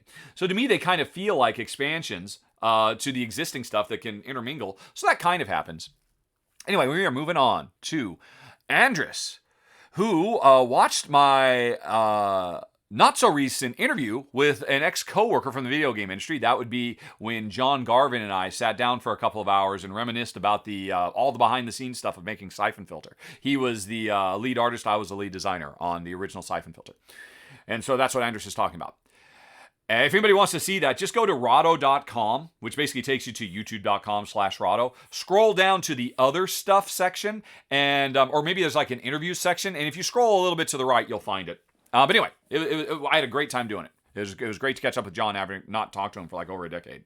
Anyway, Andres recently watched a YouTube video with Sid Meier, who is a famous video game designer, and there was a copy of Memoir 44 and other board games in the background in the interview. And I thought that I would love to see what video game industry giants think about board games, says Andres. If only in board game media there was a person with connections and experience in the video game industry who could make it happen. Smiley face, hint, hint, wink, wink, nudge, nudge. P.S. I know it'd be a lot of work for you. Yes, so Andres is not asking a question. Andres is making a request that I am not going to fulfill. But I can confirm for you, Andres. Oh, whoops. Shoot, I did not put the browser back up. Whoopsie. Let's put the browser back up so people can see what I'm actually asking here, because I just left my rank.rahdo con for a moment. Oh, I'm so sloppy, but that's okay. I make goofs. It's part of my charm. Anyway, though, so Andres, what I can say is, if you work in the video game industry, there are ample opportunities for you to become a die-hard board gamer, pretty much in any company, anywhere in the world. It was when I got out, it was really starting to catch on. And when was that? That was 2012, I guess. 2011, 2012 was when I finally retired and said, I can't do this anymore. And for the previous 2 years, I had been ravenously playing board games every lunch with a bunch of my coworkers. And games you wouldn't expect me to be playing. I have played not hundreds, but dozens of hours of Small World. Oh man, we played Small World till the cows came home. I was very good. And I can only imagine that group has now grown and expanded and switched into after hours gaming as well. When I was at Lionhead, Peter Molyneux apparently weekly held a get-together at his house, and I was told about it. The people could come and they were there to play board games. And I thought, what? Now this is getting back in 2000 2004, 2005, 2006, and I didn't know board games existed at the time in what we think of it as today, modern design board games. And I thought, that's weird.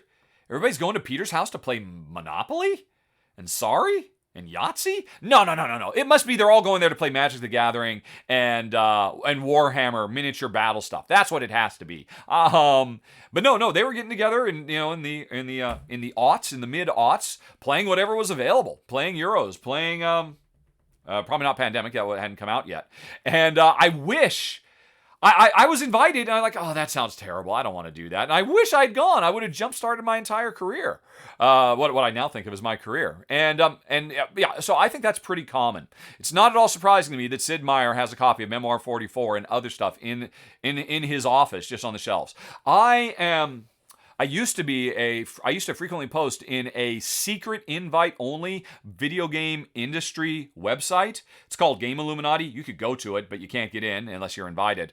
And there were, back when I used to post there was, a relatively regularly active thread, or a couple of them, devoted to board games. because yeah, we were just all into it and we were all looking for a fix. So I mean, you're right. That would be an interesting video to make, and there would be tons of source material, and you could do all kinds of interviews. That's not going to happen though. Not me, man. Yeah, that door is closed. That would be a lot of work, but I'd certainly watch it. That would be very, very interesting. Okay, Gerard hopes that I had a good time at Dice Tower West. Yes, I did. It was nice meeting you, Gerard. Running into you a few times. What did we play? We actually played a game, didn't we? I can't remember what it is now. Played a lot of games, but anyway. There were a lot of games that Gerard enjoyed at the show. He thinks his most played game was Ark Nova. And he saw that being played multiple times. And so, yes, do I think Ark Nova will be the next Wingspan? I don't think so. I think it'll be the next Terraforming Mars.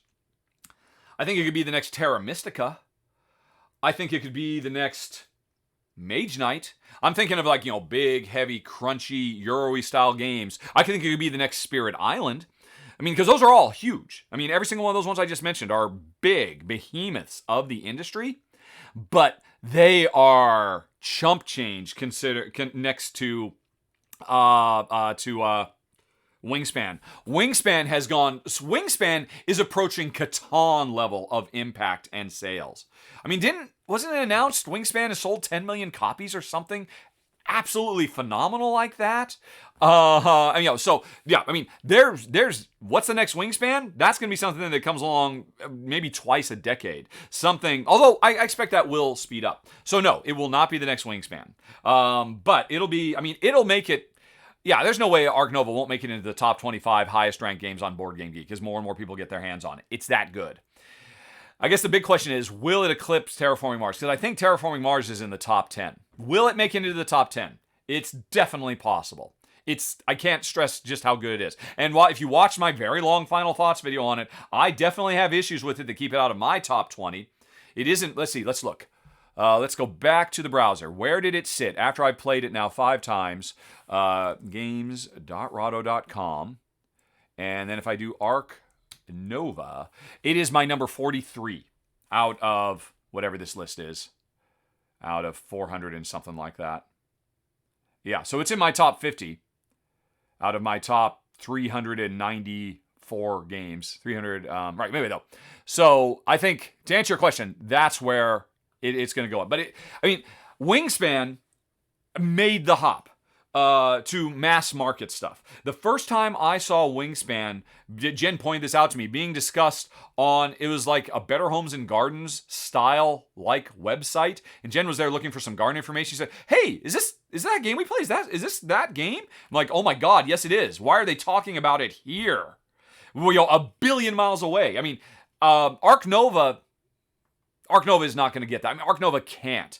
I mean, Wingspan is a big complex beast, relatively. It's kind of like not a lightweight, it's not a gateway or a gateway plus, but it's not quite a medium weight either. But Wingspan, I think a lot of people tend to forget, is brilliantly designed to come right out of the box and be very, very playable for casual players. Stonemaier Games really bent over backwards to make it approachable with, like pre-stacked decks, the same way Aeon's End and whatnot does. And that's hugely important.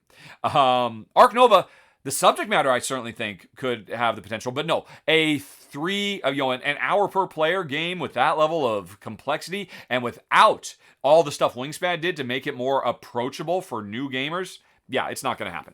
But it is still going to make it into the top 25 of Board Game Geeks of all time, and it will continue to be a monster seller, much like Terraforming Mars, I believe. Okie doke. And I'm going to pause there for a second. I was just quiet so I'd be able to spot this because I just heard a raid. And what the heck? Let's come back. Hey, everybody. Who just raided? What's going on? M. Peebles brought a party of 12. Hello, M. Peebles. How are you doing? Let me tell you what we're doing. I am recording my monthly podcast. People send questions to questions@rahdo.com.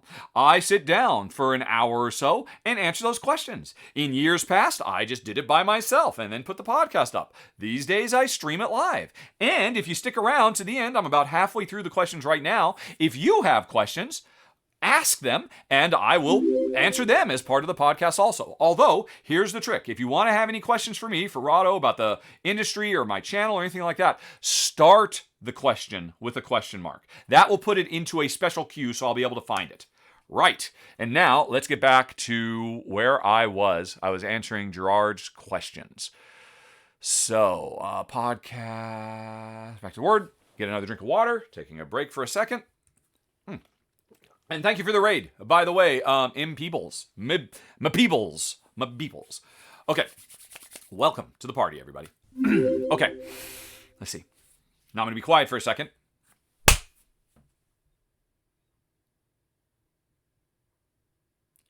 Okay, and then Gerard adds, they were both great designs from first-time designers. I don't think that's true. I am almost positive Elizabeth Hargrave had actually published Tussie Mussy before Wingspan came out. Now, of course, they came out at the same time. I'm sure she's been working on tons of designs.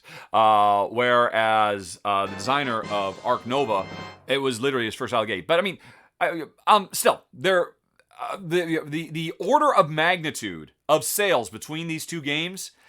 Wingspan, there's very little in the industry that can touch Wingspan. Like I said, Wingspan is getting up there to Catan levels. It's getting up there to I can't think of anything else. I mean, there's very few games that have gotten that we love, that we consider, enthusiast hobbyist games, that have reached those upper heights. I mean, there are other ones. I just can't think of them off the top of my head.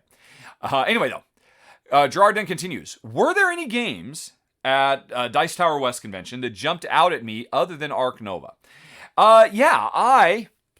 Well, the best one, a fan of the show named Jin came by and sat down with his, I'm not sure if his girlfriend or wife, but we all played a game of Wind the Film, an older game from Sashi and Sashi.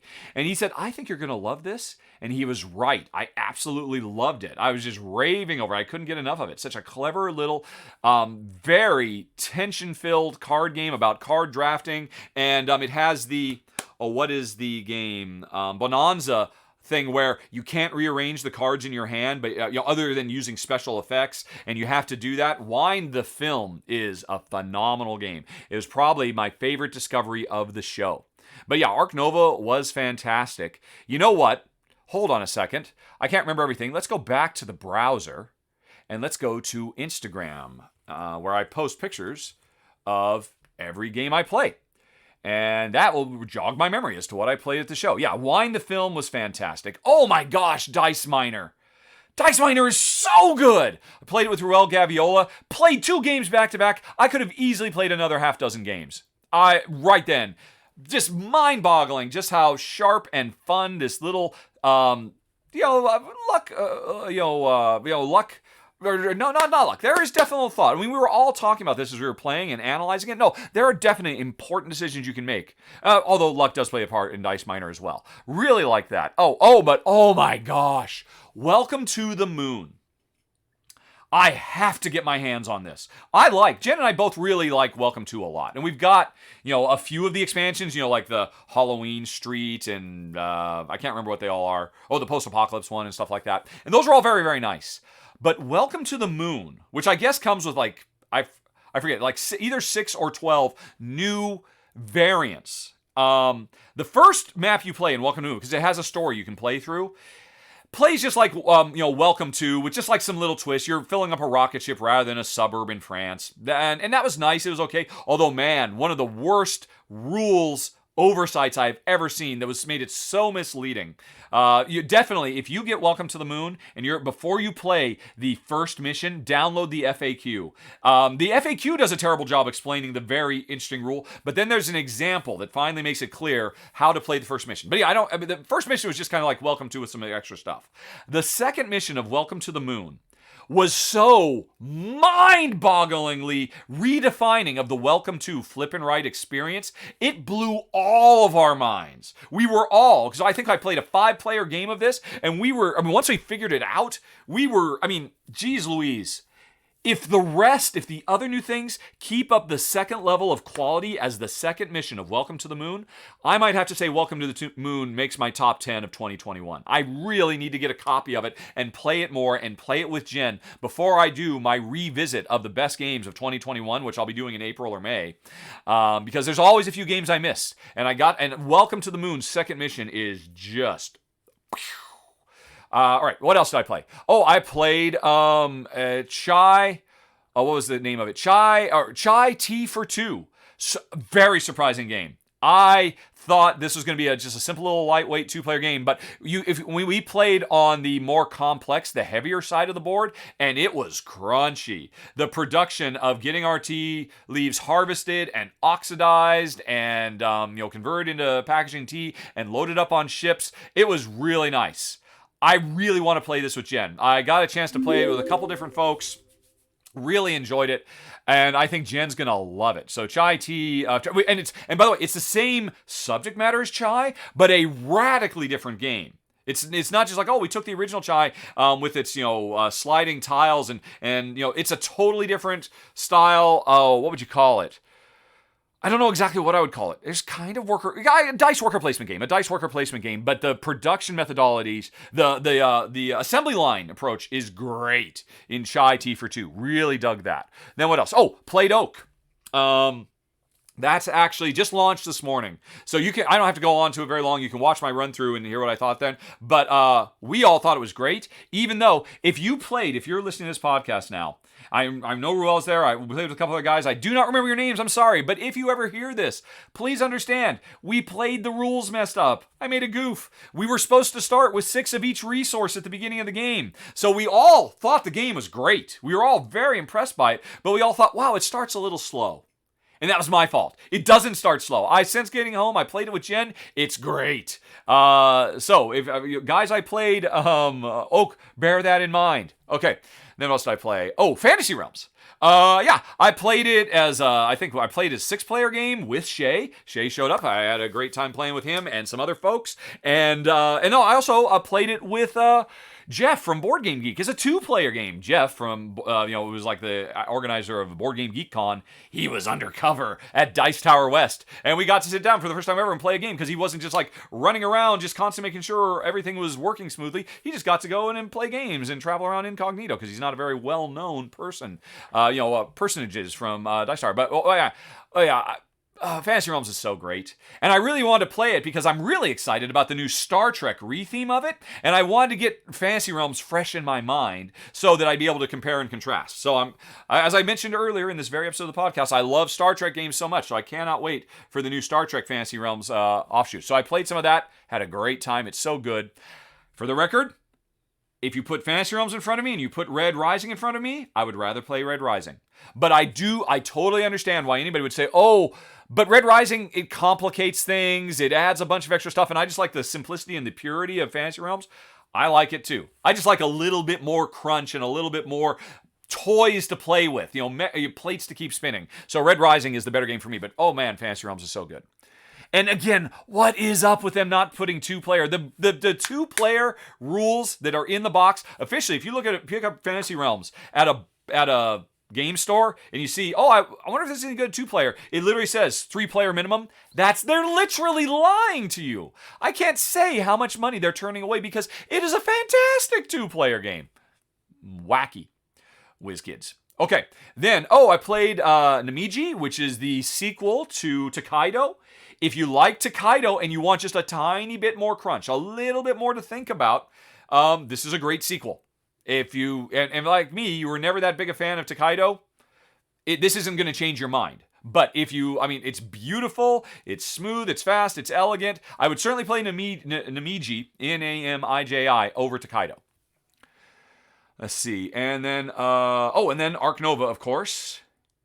And, And I think that's it. I did play a few other games, but you'll notice I didn't take pictures of them because I didn't like those games. And if you know my show, folks, you know me. I was raised if you don't have something nice to say, don't say anything at all. So the games I play, they're like, nah.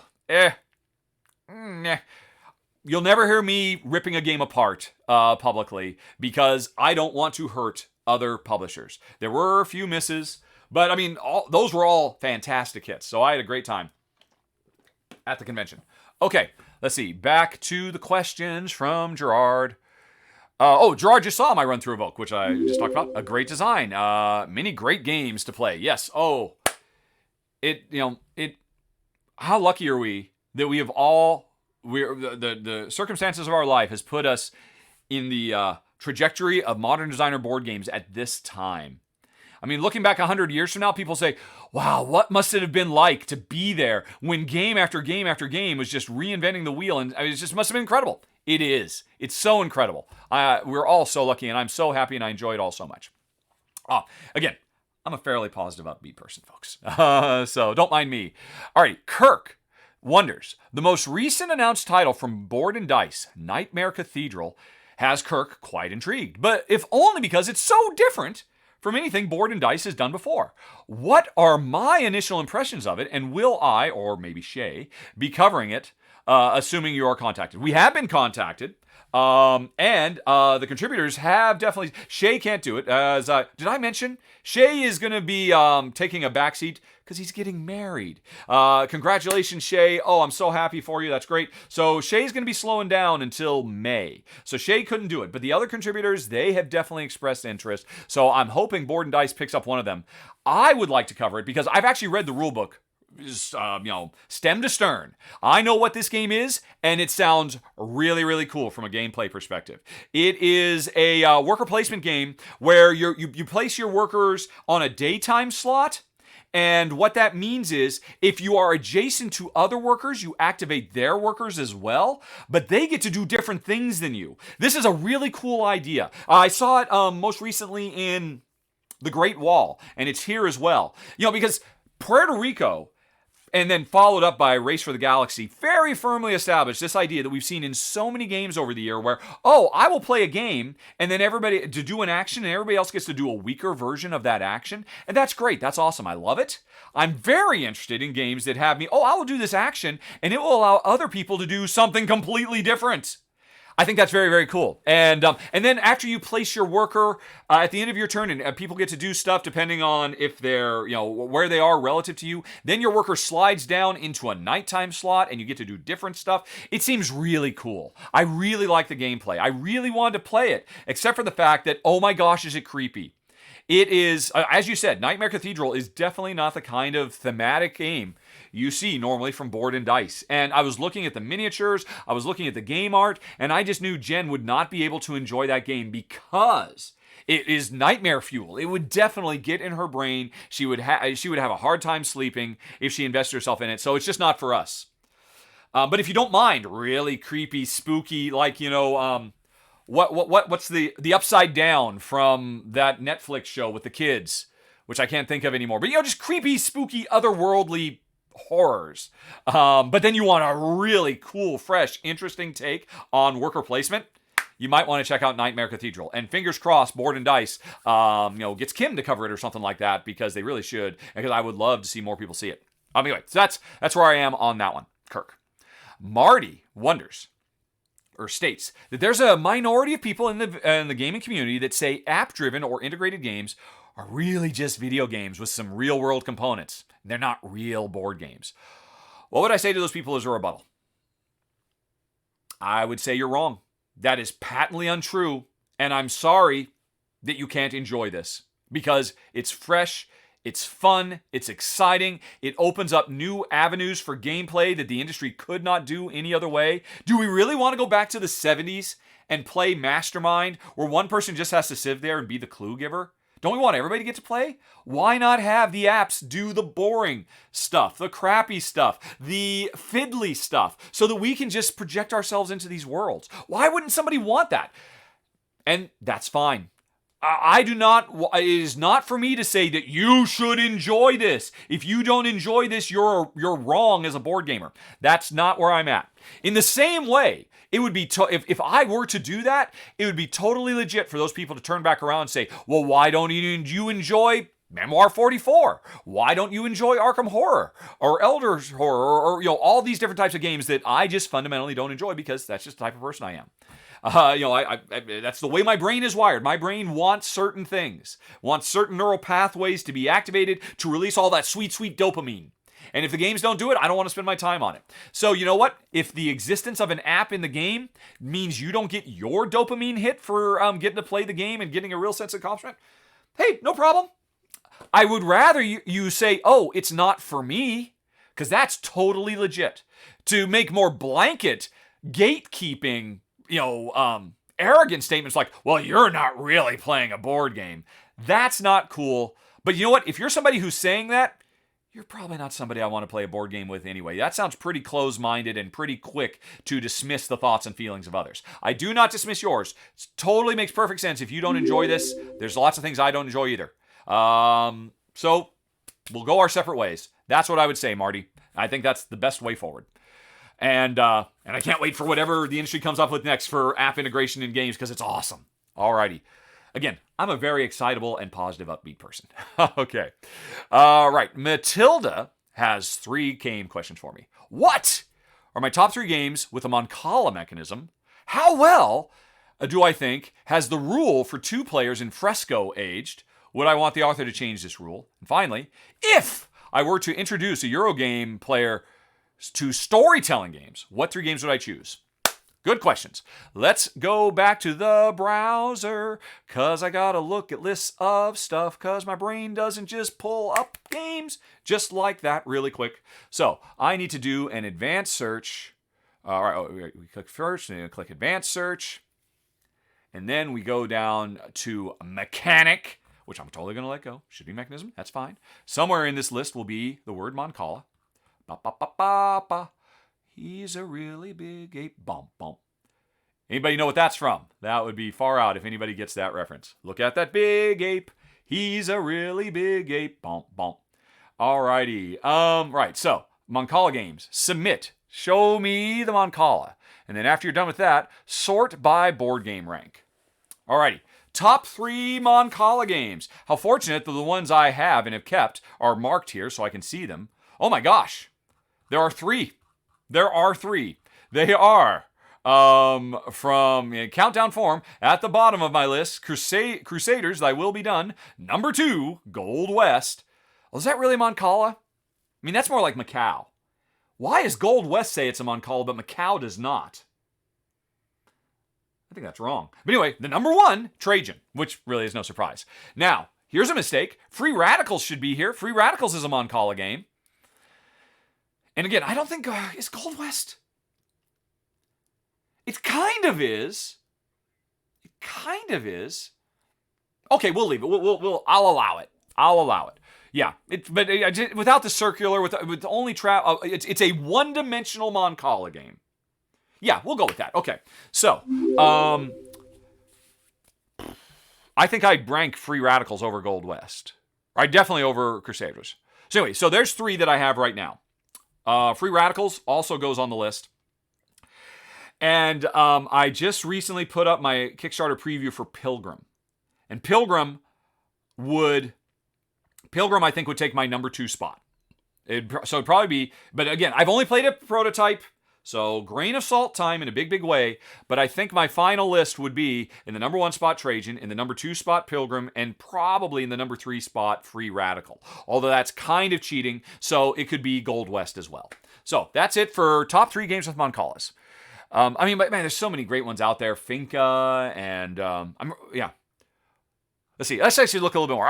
That was really easy for me to dismiss. Oh, yeah, there's Finca right there. What else am I? Oh, my gosh. Theseus Dark Orbit. Oh, that's such a great game.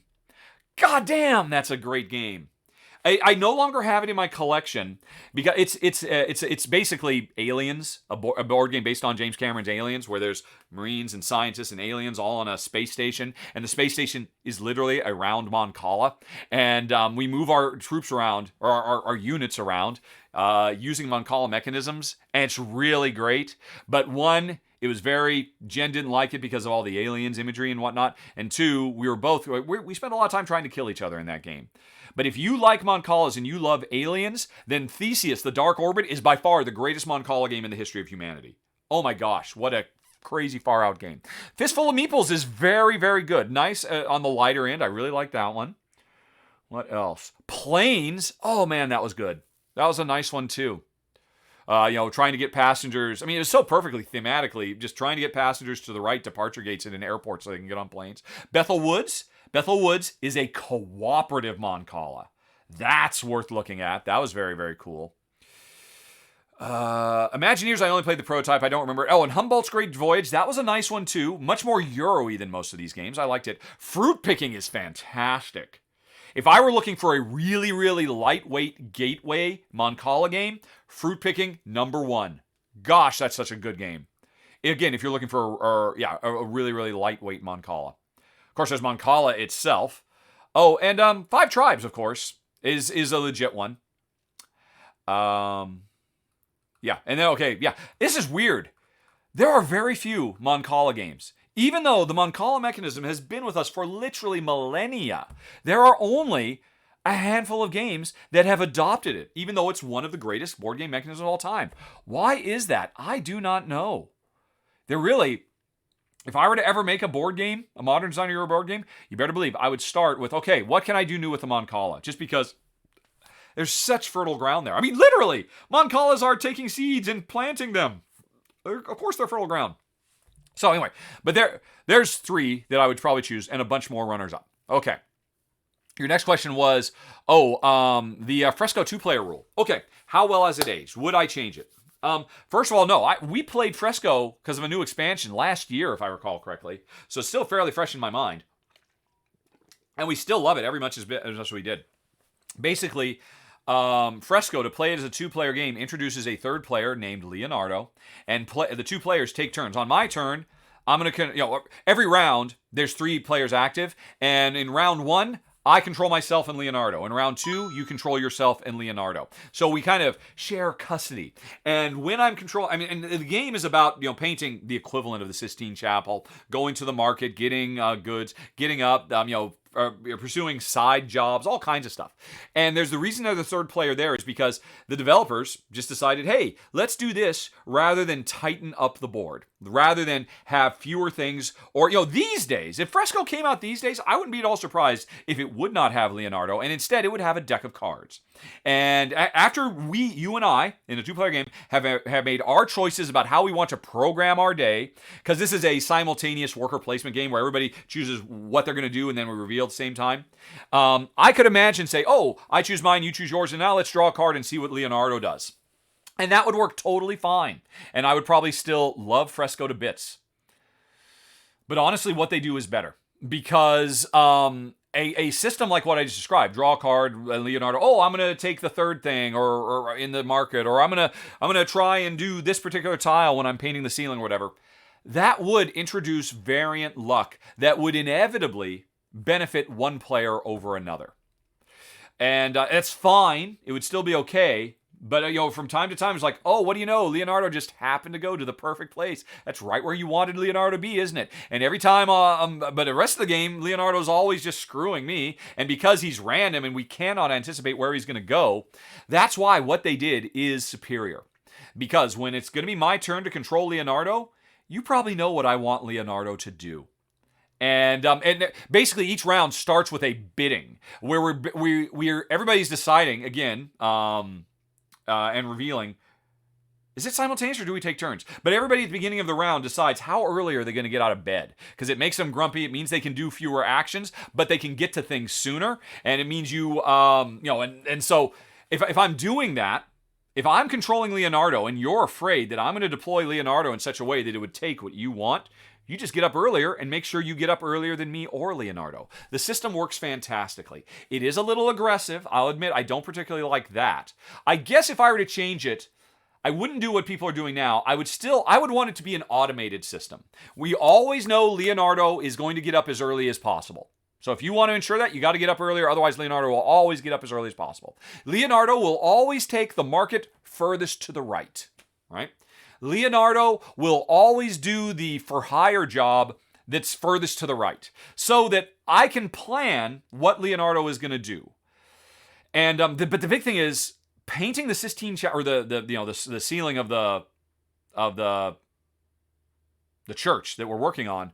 So that's why that requires real decision making. And I don't think you could just instantly, I mean, what you could do, no, you could do it. You could literally say, every one of those tiles has a number numbered 1 to 50. And Leonardo will just always do the one that has the highest number. So I can think, okay, I know what Leonardo's going to do. I know he's going to want that one or that one. So I need to get there. No, that's fine. I'm fine with the third one. Okay, I know Leonardo is going to move over there because he wants to do that tile. But if Jen does that tile, then instead he'll move over there because he'll do that tile. Okay, I need to be prepared. Am I willing to sleep in late because I could deal with either of those? You know what? That would work. And that would keep all the interesting elements of Leonardo. It would not introduce random, unpredictable elements that would kind of unfairly benefit one player or the other. And it would get rid of the cutthroat nature where, yeah, when I'm controlling Leonardo, you better believe I try to anticipate what you need and I ensure Leonardo prevents you from getting that. That's the way it works. So I started out thinking one thing, but I've talked myself out of it. Yes, there is a better way to do Leonardo. I think it could be improved, and maybe it will be someday. But I'm still perfectly happy with the way it is because it's fantastic. Wow, what an interesting decision or question, Matilda. You really, I did not expect that to go that way. Number 3, if I were to introduce Eurogame players to storytelling games, Eurogamers to storytelling games, which 3 games would I choose? All right, so I'm trying to convince people. I assume you're talking about Eurogame players who just want dry, dusty economic simulations. They want Concordia. They don't care about story. And so this is something that is supposed to get them engaged. Probably Pfister games. I would want to say, hey, look, here's the latest Pfister game. You can ignore it, but let's just go on and play through the story. It's the same game. Nothing changes. It just means we do these extra little bits of setup. And, and it doesn't really push itself. It doesn't push an agenda. But if it turns out they really love the game, the next time we play, what the heck? Let's just play Chapter 2. Why not?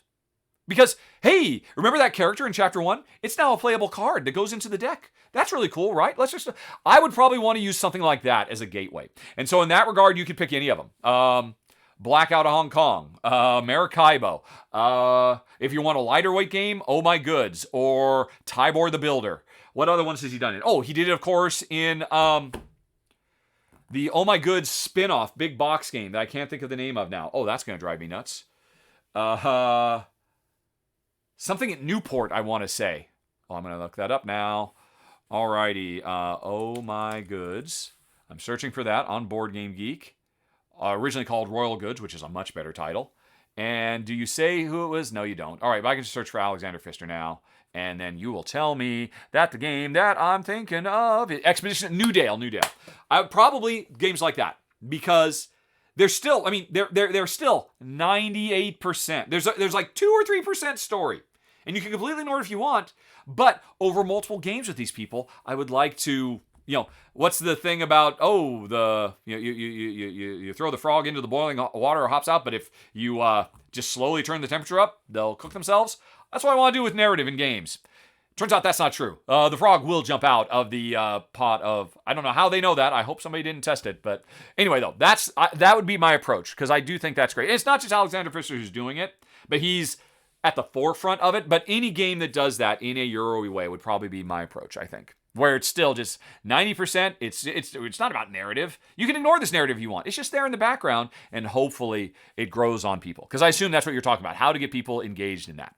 Because there are plenty of folks who just dismiss it out of hand. I don't want any of that polluting the purity of my game. Anyway, Tristan completely loves my show. Thinks I do amazing run-throughs, and the recent additions to channels are amazing. Thank you, Tristan. I think you and I would get along because you seem to be complementarily a positive and upbeat person. That's what I like in my life. But, Tristan, Tristan, what are you going to break my heart with now? Tristan points out that I seem to be convinced the only way of progressing with my channel is through Twitch.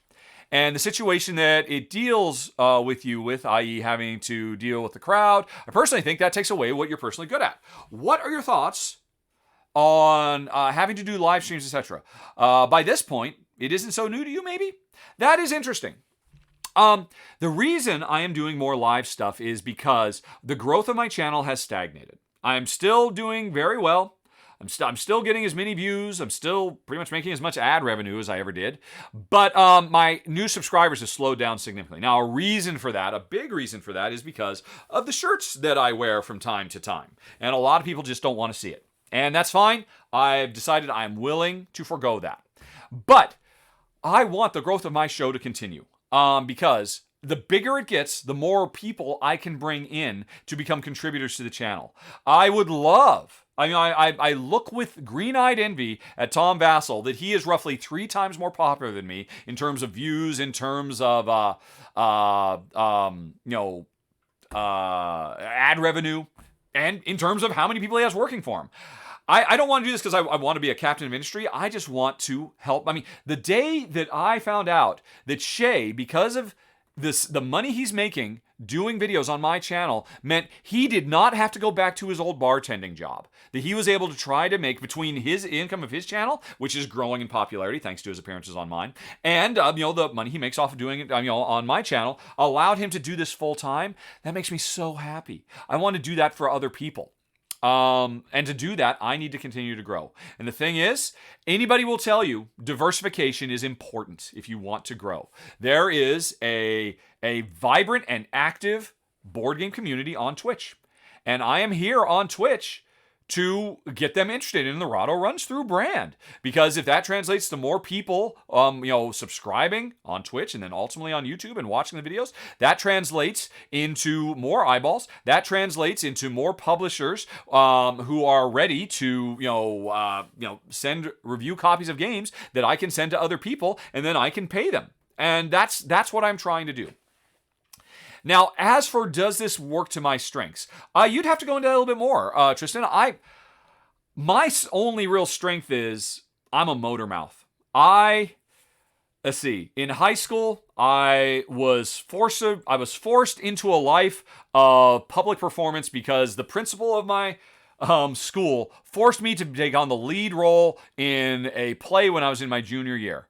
And it was an outgoing, bombastic character I had to play, and called it was the titular character of the Vagabond was the name of the play, and I played the Vagabond. And it's 2 hours of me on stage dancing and singing and being the life of the party. And overnight, everybody saw that play at my high school, and that quiet, withdrawn kid who's always listening to Beatles with his hoodie up. And this was in the 80s. That was not quite as common a thing, but that's who I was. Suddenly, that's the guy. And so suddenly, I felt obligated to fill that role, and I kept doing it. And then when I went to college, I got a job, doing phone reps, and I did lots of customer service for years. Ultimately, I became a lead designer, a creative director in the video game industry, which meant I was just a cheerleader. My skills are what I'm doing right now, being able to talk spontaneously in an engaging and enthusiastic way that gets people moving in a certain direction. I mean, that's why I was successful in the video game industry for as long as I was. So I think I'm kind of made for live streaming when it boils right down to it. It's a lot of stress. It's a lot more work, but I think I'm doing okay. If you want to write back in the future, remember, folks, questions to questions@rahdo.com. I'd definitely be interested to hear more back and forth on this. I'm interested in ways to improve.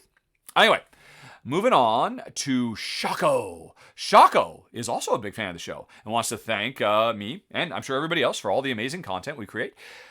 Shako is trying to find where I ranked Beyond the Sun and couldn't find it at rank.rahdo.com or gone.rahdo.com. Shako saw that I disliked the area control element. I talked about that when I did the video. But besides that, I looked at. Yeah, I really thought it was very cool. Could it be I forgot to rank it? I'm sure that is what it is. Let's go. All right, was it Beyond the Sun, right? Beyond the Sun. And let's take a looky-loo in the browser too. And yeah, look at that. I do not own it. Okay, then yeah, this is human error. I mean, I play over 200 games a year. In the past decade, I have played probably over 2,000 games. And sometimes they just slip between the cracks. I'm going to fix that right now. Thank you, Shako. Let me go on ahead and rank it. Or not rank it, but officially add it like it should have been. Add to, right, it is a previously owned game. Love the, what do you call it? Engine building. No, tech tree. Tech tree of this game. Best of class. Wish that the area control was something added via an expansion because the game didn't need it, IMO, and it's a real turn-off for Care Bears like us. Smiley face. Boom. There you go. Now, as for ranking, here's the deal. Anything at gone.rahdo.com, I do not rank because the ranking system on Board Game Geek is fundamentally broken. And it breaks my heart because I would totally love to rank it. So instead, what do? I just put explanations for why I didn't keep things. Why did I not keep Terraforming Mars? Why did I not keep Seven Wonders Duel? Why did I not keep Arkham Horror the card game? Why did I not keep Le Havre? Etc., etc. I actually take the time to write it up so anybody can go to gone.rahdo.com. And I'm sorry, Shako, I just missed it. But there it is, fixed now. Thanks for pointing it out. I do make goofs from time to time. Phew, okay, and that's it, folks. Like I said right up front, there weren't that many questions this month. The questions at rahdo.com. But if you want to hang on, I might have a few more game-related stuff up my sleeve. Let's see if the live audience I'm streaming to right now has any. Okay, and now I'm going to take a pause for a second. And I'm going to get a drink of water because I'm very thirsty. And, oh my gosh, 93 viewers. Wow, what is going on? Should we be doing more stuff on Mondays? Monday. Is that the sweet spot for Twitch? I have no idea. But anyway, let me go on ahead. Slivers, thank you very much. Cheering for bits 14 minutes ago. Getting us closer to unlocking. Oh, let me go back up to full screen. Talking heads. Yay. And, alrighty. Oh, and I see Victory used some Rahdo points to request a Ruel Ranks. Hey, folks, if I'm at 93 viewers on a Monday, there must be some noobs here. Let me introduce you to the channel. Did you know that the longer you watch any live stream of Rahdo on Twitch, you accrue slowly but surely Rahdo points? If you look down below the chat, there's a little cursive R. If you click that, you can see all kinds of stuff you can request. You can request a Ruel Ranks. You can request a on-the-spot top 3, some Trivial Pursuits, this or that. You can get shout-outs. There can be only one. You can highlight your message. There's a bunch of stuff you can do. Every once in a while, the longer you watch, occasionally a little treasure chest will appear. If you click that, it gives you more points. If you subscribe, it gives you more points. If you follow, it gives you more points. So, there's a lot of stuff you can do with those points. And most everything we will make good on our weekly show that we do every Tuesday at noon. Me and Ruel Gaviola, we get together for a couple hours. We do countdowns, and we do all kinds of stuff. What do I have to do right now? We owe the audience a Trivial Pursuits, because everybody wants to hear the trivia of how I got Dave Turchy his start in the board game industry. 2 Ruel Ranks requests, a top 3. So it looks like we'll be working on those things first thing starting noon tomorrow in our live stream. So anyway, just in case you didn't know, because 6 months ago, I didn't know about any of this stuff either because Twitch was all new to me. And now I'm like totes an expert. But anyway, what I'm doing now is I'm going to check to see if there were any questions from the audience that I could basically snag and throw onto the podcast to add more value to podcast viewers, right? So I got to come back over to featured.chat, and oh my goodness, look at all this business. Looks like I've got Looks like 10 or 12 questions. So that's pretty cool. Let me look through these really quick. All right, that's a good one. All right. Some of these I'm not going to put in the podcast. I'll just answer really quick right now. Rich Washington, have I tried a Demio on VR? No, I have not. The only thing we play on VR is Supernatural for exercise. I should do better, but I'm pretty consistently doing 1 workout a week with it. I would really like to get back to a year ago I was doing 2 workouts, 3 workouts a week, but that's pretty much all we use our Oculus Quest, the first edition one. That's all. So I'm sure there's other stuff out there. The only things I played that I care about, I really like Pistol Whip. And that's all I've really found that I really, really like. Everything else I thought, oh, this is neat. I tried look, you can be in 3D anywhere in the world with Google Maps and stuff like that. There's a bunch of cool stuff, but it's mostly just for exercise. Alrighty. Other stuff that won't go in the podcast. All right. Okay, what is a Mancala mechanism? Ask Party On, dudes! A Mancala mechanism. If you imagine a series, here's what Mancalas were 2,000 years ago. You dig a hole, you dig a grid of holes, just little tiny holes, about the size of a cup. You get a whole bunch of seeds, and you sprinkle those seeds around all the holes. And so you've got a randomized board. You then pick one of the holes that has a bunch of seeds in it. You pick up all the seeds from there, and then you start sowing them into other holes all over the place.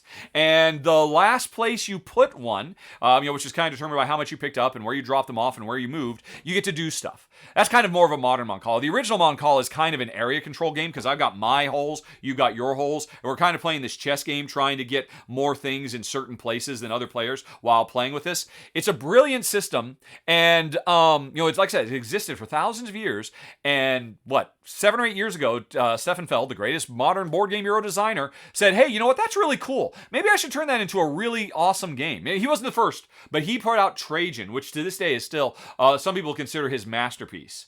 And I think Finca came before it. There were a few other ones. But Trajan made people say, whoa, Mon Calls are really awesome. Where'd this come from? Oh, it came from 2,000 years ago. And And so somebody was asking what were my favorite Mon Call games, and I'm just shocked how few there are. I would expect there to be a lot more. It's a really great mechanism. And hopefully I gave you a few good games to try to see why it's so great. Alrighty. So I'm just doing ones that I'm not going to put in the podcast because they're just like quick little things. I'm looking for deep stuff to go in the podcast. Alrighty. That's a good one. From Luck Dragon. Right? All right, that I would not say right. So, Dungeon Sound System says, still need to check the walkthrough, but short thoughts from the new Game Brewer game Oak. My final thoughts were only 7 minutes. If you play them at 2x speed, they're only 3.5 minutes. Those are pretty short. But my thoughts are, it's very, very cool. Really fun. Jen really liked it a lot too. Very nice combo. A really cool take on worker placement. People are still coming up with new ways to do neat worker placement stuff. So that's kind of what my thinking is on that. Okay. That's a good one for the podcast. Right. King Engine hasn't been announced who will be the contributor this month. No, it has not. It will probably be announced in April. So still getting close to that. So that I didn't think needed to be a whole... just quick things like this. I want deeper questions I can really dig into for the podcast. All right, that's a good one. Oh, when did you go? Thinking of starting. Ever played Star Battles? All right. I'll just answer this since there were some Star Trek questions. Have I played Fleet Battles? Yes. Federation Commander? No. And they're both. I don't know about Federation. Star Trek is not about ships blowing each other up. And every time a new Star Trek game comes out that's really about that, I'm like, okay, that's not Star Trek, is it? It really, really isn't. Star Trek is about exploring strange new worlds, seeking out new life and civilization, and boldly going where no man has gone before, or no one has gone before. So that's what I want in my Star Trek. Fleet Battles and Federation Commander. A Fleet Battle... Hold on, let me make sure I am right about Fleet Battles. I'm pretty sure I played that. Star Trek Fleet Battles. Nope. All right. Star Trek Fleet. Oh, no. I was thinking of Fleet Captains, which I assume is what you're thinking about as well. And that is a very cool... It does have too much fighting because one player takes on the Klingons and the Romulans, and you do spend a lot... If Fleet Captains could be played that both players are Federation, it would have been a keeper because it would have been true, but it wasn't. What is that white line? What is that? What is that? I don't know what that is. Let's go to overhead view for a second. Is it still there? Whoa, what is that? That's bothersome. What could that possibly be? Is it in the R&R? Yeah, it's just there everywhere. Right? That must mean it's an event thing? Let's see if is it something to do with this? No. What the heck? If I hide... Oh, okay. Oh, it's just a glitch. All right. Cool. Fixed. Back to you folks. Back to me. Back to the talking head. All right. Dice Tower. Well, the games that were not a hit for me at Dice Tower West being no, I'm just not going to talk about them. Honestly, I had to go look at the Instagram because I genuinely don't remember. I don't remember what they were. I remember one of them that I could name. Man, heck, maybe one of you out there watching knows what it is because I didn't talk about it. But there's enough negativity in the world. The internet is nothing but negativity. If anybody ever has a question about a game that they think I might have played, you can just ask me and I'll tell you offline, but I'll never do it in a public forum because I don't want to hurt game publishers. If I do that, it will hurt the bottom line of people. And mean, if you ever meet the designer of Hawaii, ask him how he felt after Tom threw his game from the roof. You know, I mean, he never designed another game. I don't want to do that. I don't want to be that guy. So yeah, I just don't talk about that kind of stuff publicly. Alrighty. What's my favorite Uwe game for 2-player crunchiness and depth? That's a good question. Where kind of essence here? What responsibility you feel for sell game cover? All right. Regarding command, do you treat additional first mandatory ones where there's no option to play with that at all? Let's see. Let's go ahead and just do this one really quick. Regarding the companion apps, do I treat differently optional support apps versus mandatory ones where there's no option to play without it at all? No, I mean, to me, they're all in the same bucket. They're all cool. I want them. Any chance I can get them. I like the ones that just say, hey, look, you just download our app and use our timer because we've got a special music that we can commission to make the game a little bit more exciting. I love all of them equally. So, I mean, no, that's not a really interesting delineation to me because I want to use them all. Okay, cool. I think the rest of these we're going to put into the podcast. I'm going to get a drink of water. Okay, let's go. I have no idea what these are if they're first in, first out or whatever, but I'm just going to go from the top down. Let me be quiet for a second after I... Okay, folks, I think there are a few. Let's see what Luck Dragon 1982 wondered. Let's see. If any question is game, I'm curious. Oh, okay, yeah. I don't know why I had a hard time reading that sentence. All right, so Luck Dragon said, hey, if any question is legit, how do you sell or get rid of games that leave your collection? I have gone through a few iterations of this over the years because, yeah, a lot of games leave my collection. Every year, hundreds of games come through that door, and after we're done playing it and filming it, they go right back out the door. And these days, what I do is I donate them to the Dice Tower West Convention Library because Tim Medivere, a great guy, I really like him a lot. Maybe consider him a friend even? When I say I mean something. He and I have worked out a way that I can basically get a big collection of, hundreds of these things, put them in a gigantic FedEx freight box, which is like a disposable gigantic box it has with its own built-in pallet, and then I can just mail them down there and he'll take care of the rest. That's what I'm doing these days. Before the convention started, there was a guy who traveled around from convention to convention all throughout the Pacific Northwest, or the West Coast, basically. And he basically would sell used games, and he would come by a couple times a year and pick up a bunch, and he would sell them on commission for me. And I thought that was pretty cool. And that's what I do when we first got back to the States. But then, COVID happened, and he couldn't make he couldn't make a living out of that anymore. And so that's when Tim said, well, hey, I've got a convention. I would like to have tens of thousands of games in my library, and you team to play games that are really cool and hot. How about you send them down to me? And so that's what I've been doing. Before that, when we were in Malta, what we would do is I would get a year's worth of games, and I would pack them all up in a ton of boxes, and Jen and I would trade them all away or sell them in auctions at Essen Spiel. And then Jen and I would have a miserable time paying extra to get them on the planes and then traipsing them all the way from Malta to Germany and get rid of them there. That's what I used to do every year. It was I actually chronicled it one year, and you can actually see these gigantic boxes that were hauling around to train stations and all of that. It's a nightmare, but that's what I used to do back when we were in Malta because Essen was a good just like one-stop shop to get rid of them all. Also, when I lived in Malta, a lot of them went to Paulo, who is the goof checker on my videos because he was in Portugal and shipping wasn't too terribly bad. He's like, oh, I want that. So, but these days, it's all going to Dice Tower West. I carried a few down when Jen and I flew, and I'm already starting to accrue more that will end up in the convention library for next year. Okay. Boom.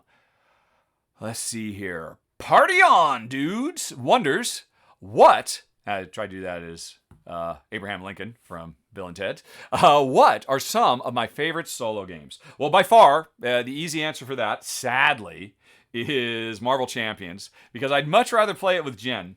And Jen has enjoyed it upon occasion, but the more recent times I've played, she just really hasn't connected with her. And I think that's in large part because the game is getting more complex and more full of keywords. And it's just kind of more and more and more with new stuff kind of skewing towards advanced players, hardcore elite players. And it's kind of getting away from, the original box. I mean, anybody could. I mean, I could teach that game to anybody. It wasn't so complex. and Jen has shown less and less interest. So there's that. There's also, what else? Space Hulk Death Angel. Another game I would love to play with Jen because it's great cooperative. I have played it, but Jen just isn't interested because of the hardcore aliens vibe, which she does not like. Tell you what, let's look a little bit more. Let's all go to the browser and let's do an advanced search. Right? Okay, we need to do advanced search. And we're going to search for and this is something you can do at home, folks. Teaching you how to fish. Search for things owned by Rahdo. Don't tell me about expansions. And tell me player count. Where's the player count? It is right here. 1-player games. Exact.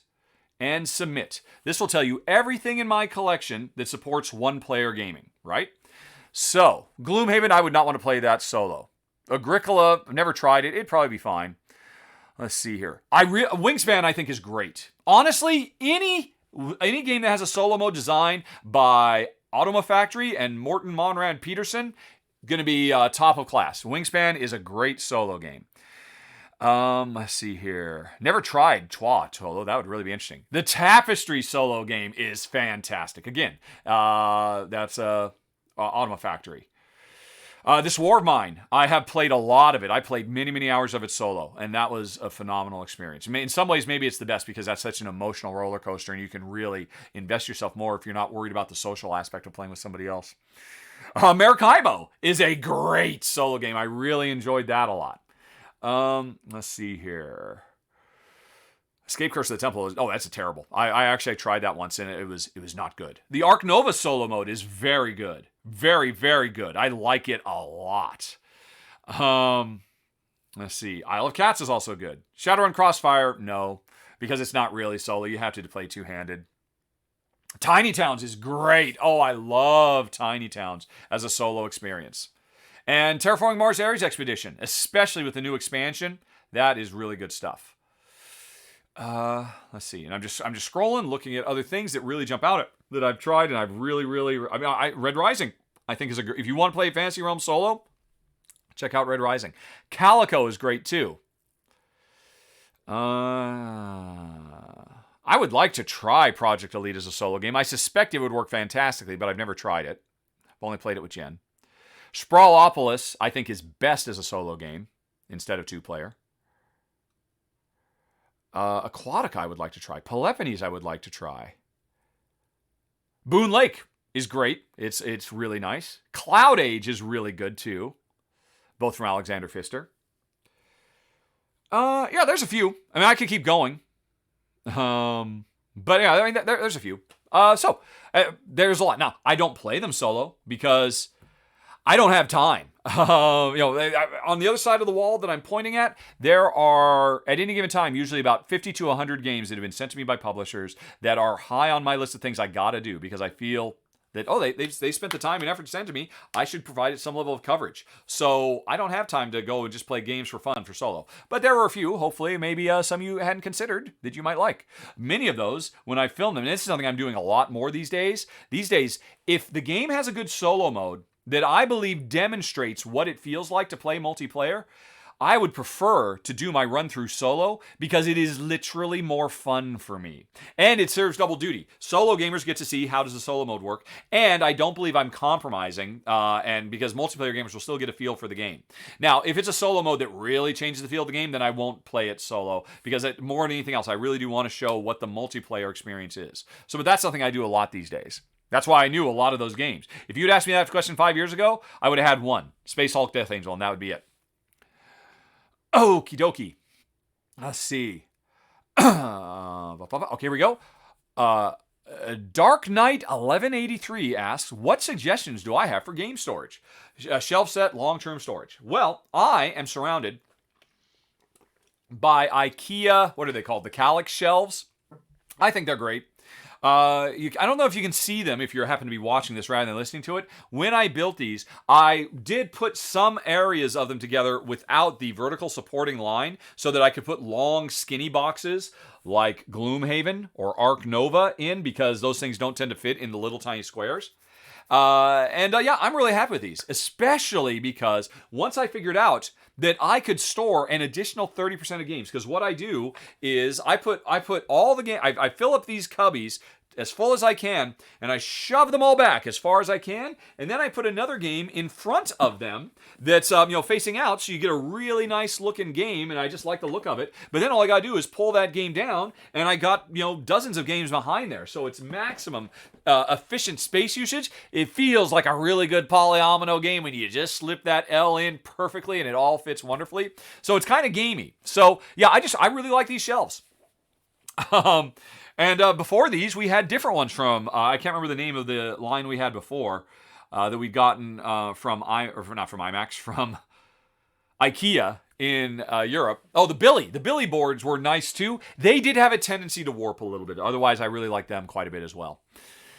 But yeah, I'm really not too fussed. For my first 5 or 6 years, I just had these really, really cheap, crappy things that we got from some used store, because I wasn't too precious about it. And honestly, if it's not a very imposing, I mean, if you do something like what I'm doing here, where the board games face out, for the longest time, I liked having them where it's just the sides face out, so it's kind of like books. It kind of had a nice feel, like, oh, I've got an expansive library. Look how sophisticated I am as I sit there in my smoking jacket and smoke my pipe, and I'm surrounded by all my great works of not literature but board games. It is kind of like, I used to like that until I started facing them out like this, and this looks so nice. It's just pleasant. It makes me feel good to look at them and to see all this cover art as it was intended to be seen. So that's kind of how I go. And then for actually the games themselves, I kind of can't stand really elaborate inserts that then suddenly don't work when you put the games up sideways. So I just like games where, I just put all the pieces into a bunch of plastic bags so I don't have to worry about everything getting mixed up inside the box. That's my approach for all of that business. Okay. Moving on, we've got King Engine 1, who wonders, when did I get rid of Forbidden Island? It used to be my lowest ranked game for the longest time, and at one point in the last few months, it came off the list. Since you prefer Forbidden Desert, I was surprised it lasted this long. That is true. It went down to the Dice Tower West Library in the last one I did. Here's the actual story. Pandemic, I've talked about this many times in the past, is the thing that really converted me and Jen. It was our gateway game. And one of the things we tried, because I was trying to figure out, well, what games do I like besides this game? I tried Forbidden Island. We tried really hard to like it, and we just did not like it at all. Not that it was a bad game, but it's a game played for families and kids. And it was just too simple. Even for us, when we were brand new and we were still learning the ropes, we thought it was too simple. And so I'd gotten rid of it. We played it like a few times. This was back when if I didn't like a game, I would try to come up with my own variants to fix it, and I couldn't. So we ultimately got rid of it. Cut to many, many years later. What now? Almost 4 years ago, when we moved back to the States and we moved in with my mom. We got a house and my mom moved in with us. She owned a copy of Forbidden Island because she would play it with my niece occasionally. And I was like, oh, that's so sweet. And so she brought it. I'm like, oh, I've got Forbidden Island again. I don't know, maybe someday the niece will come down here and visit us, and I should have it at the ready. The niece is now 15 or 16 years old. I think Forbidden Island is a little bit too lightweight for her now anyway. And so I finally realized, why am I keeping this? Mom, do you care? No, that's fine. And so it went in the most recent trip. So if you go to Dice Tower West Library and you have a hankering for some Forbidden Island, and you go check it out, that was my mom's copy that she used to play with love with my niece, Savannah. Yeah, that's what happened there. And so, it was kind of a long and tumultuous ride. Okay, let's see here. Okay, Fem Sensei asks, what responsibility do I feel to sell the games I cover to win backers for publishers who hire me to do these run-throughs? That is an excellent question. I feel that my responsibility for every game I cover, whether it was a paid preview or it was just a review of a retail game that nobody paid me for, what I always want to do, and I feel a very strong responsibility for, is to let the game speak for itself. Fem Sensei, I know you're a long-term fan. I know you've heard me say this a million times. Don't watch the final thoughts. Watch the run-through and decide for yourself if it looks like fun. Because, it makes me so happy that in the vast majority of the time, only about a third of my audience, or the third of the ultimate viewers of a given video I cover, will actually watch the final thoughts. The overwhelming majority skip that and they watch the run through for itself. Because, why trust my opinion? I have very specific tastes. Arguably, very narrow tastes. And I would not want somebody to convince themselves that just because I like a game with all my weird peccadillos, that it'll work well for them. That's why I work so hard letting the game speak for itself. Because games just sit there, quiet and inert and motionless. And they do not sell themselves very well. Yes, they maybe have pretty art or really elaborate components, so that gets the attention. Heck, if that's all I want to do, I should just do unboxings all the time and then give an opinion. I spend all my time and effort in any game, no matter what it is. If I decide I'm going to film it, I do my absolute best to, in as short a time frame as possible, demonstrate as many unique elements of that game. So I'm always trying to play with a strategically sound game, but often I will make moves not because it's the best move for me to make right now, but because it allows me to introduce you to another feature that I haven't talked about yet. And it's an okay move, and I'm like, it's an okay move. It'll do. I really need to show how. I haven't even drawn a card from this other deck yet. I need to show that before time is up. And so that's my number one concern. Honestly, when I started doing paid previews for Kickstarter, my intention was to say, I'm just not going to do final thoughts. I'm just not going to do it. Because there were a few times, like 2 or 3 games in the 7 or so years that I filmed thousands of games before I ever started doing paid previews. There was in all that time, maybe only 2 times I ever got paid. And I didn't get paid, but my wife, Jen, had a deal with the publisher for a game on Kickstarter where she was making glass. And so every time I sold a unit, that meant Jen made some money. I'm like, okay, I'm not going to give a final opinion because I have a stake in the game here. Because, the success of the game materially, in a tiny way, benefited me. Monster Island was one of those, if I recall correctly. I can't remember which ones they were. But anyway, so that's happened a couple of times. But then when I realized, my mom's moving in with us. We live in America. Our cost of living is literally going to triple. I can't afford to not make money off of Rahdo Runs Through anymore. And so I started doing paid previews. I was going to stop, and my audience shouted. It was like, the 9 out of 10 responded, said, no, please keep doing the final thoughts. We trust you. We do not think you are corrupt and all the rest of it. So I kept doing it. And I don't think anything has changed about my final thoughts. You compare a final thoughts I do now to one I did 6 years ago, it's still me trying to list all the things I think are really cool and interesting and unique about the game, and then spending time talking about the things I didn't like. And I still do that to this day. It hasn't changed. So that's my responsibility, to try and demonstrate, and where I can't demonstrate, discuss what makes a game interesting so that you can decide for yourself. If you ever meet me in real life and you say, I got this game because my first question, please tell me you liked it. Because nothing terrifies me more than the occasional, yeah, you're crazy. I ended up spending $100 on it and I hated it. Because I don't want that to happen. But my responsibility first and foremost is to the game itself. I want that game to come alive. I want the game to sell itself. I'm not selling the game. I'm just giving the game a voice so that you can see everything the game does so you can decide if it feels right for you and yours. And just ignore my final thoughts because they're immaterial.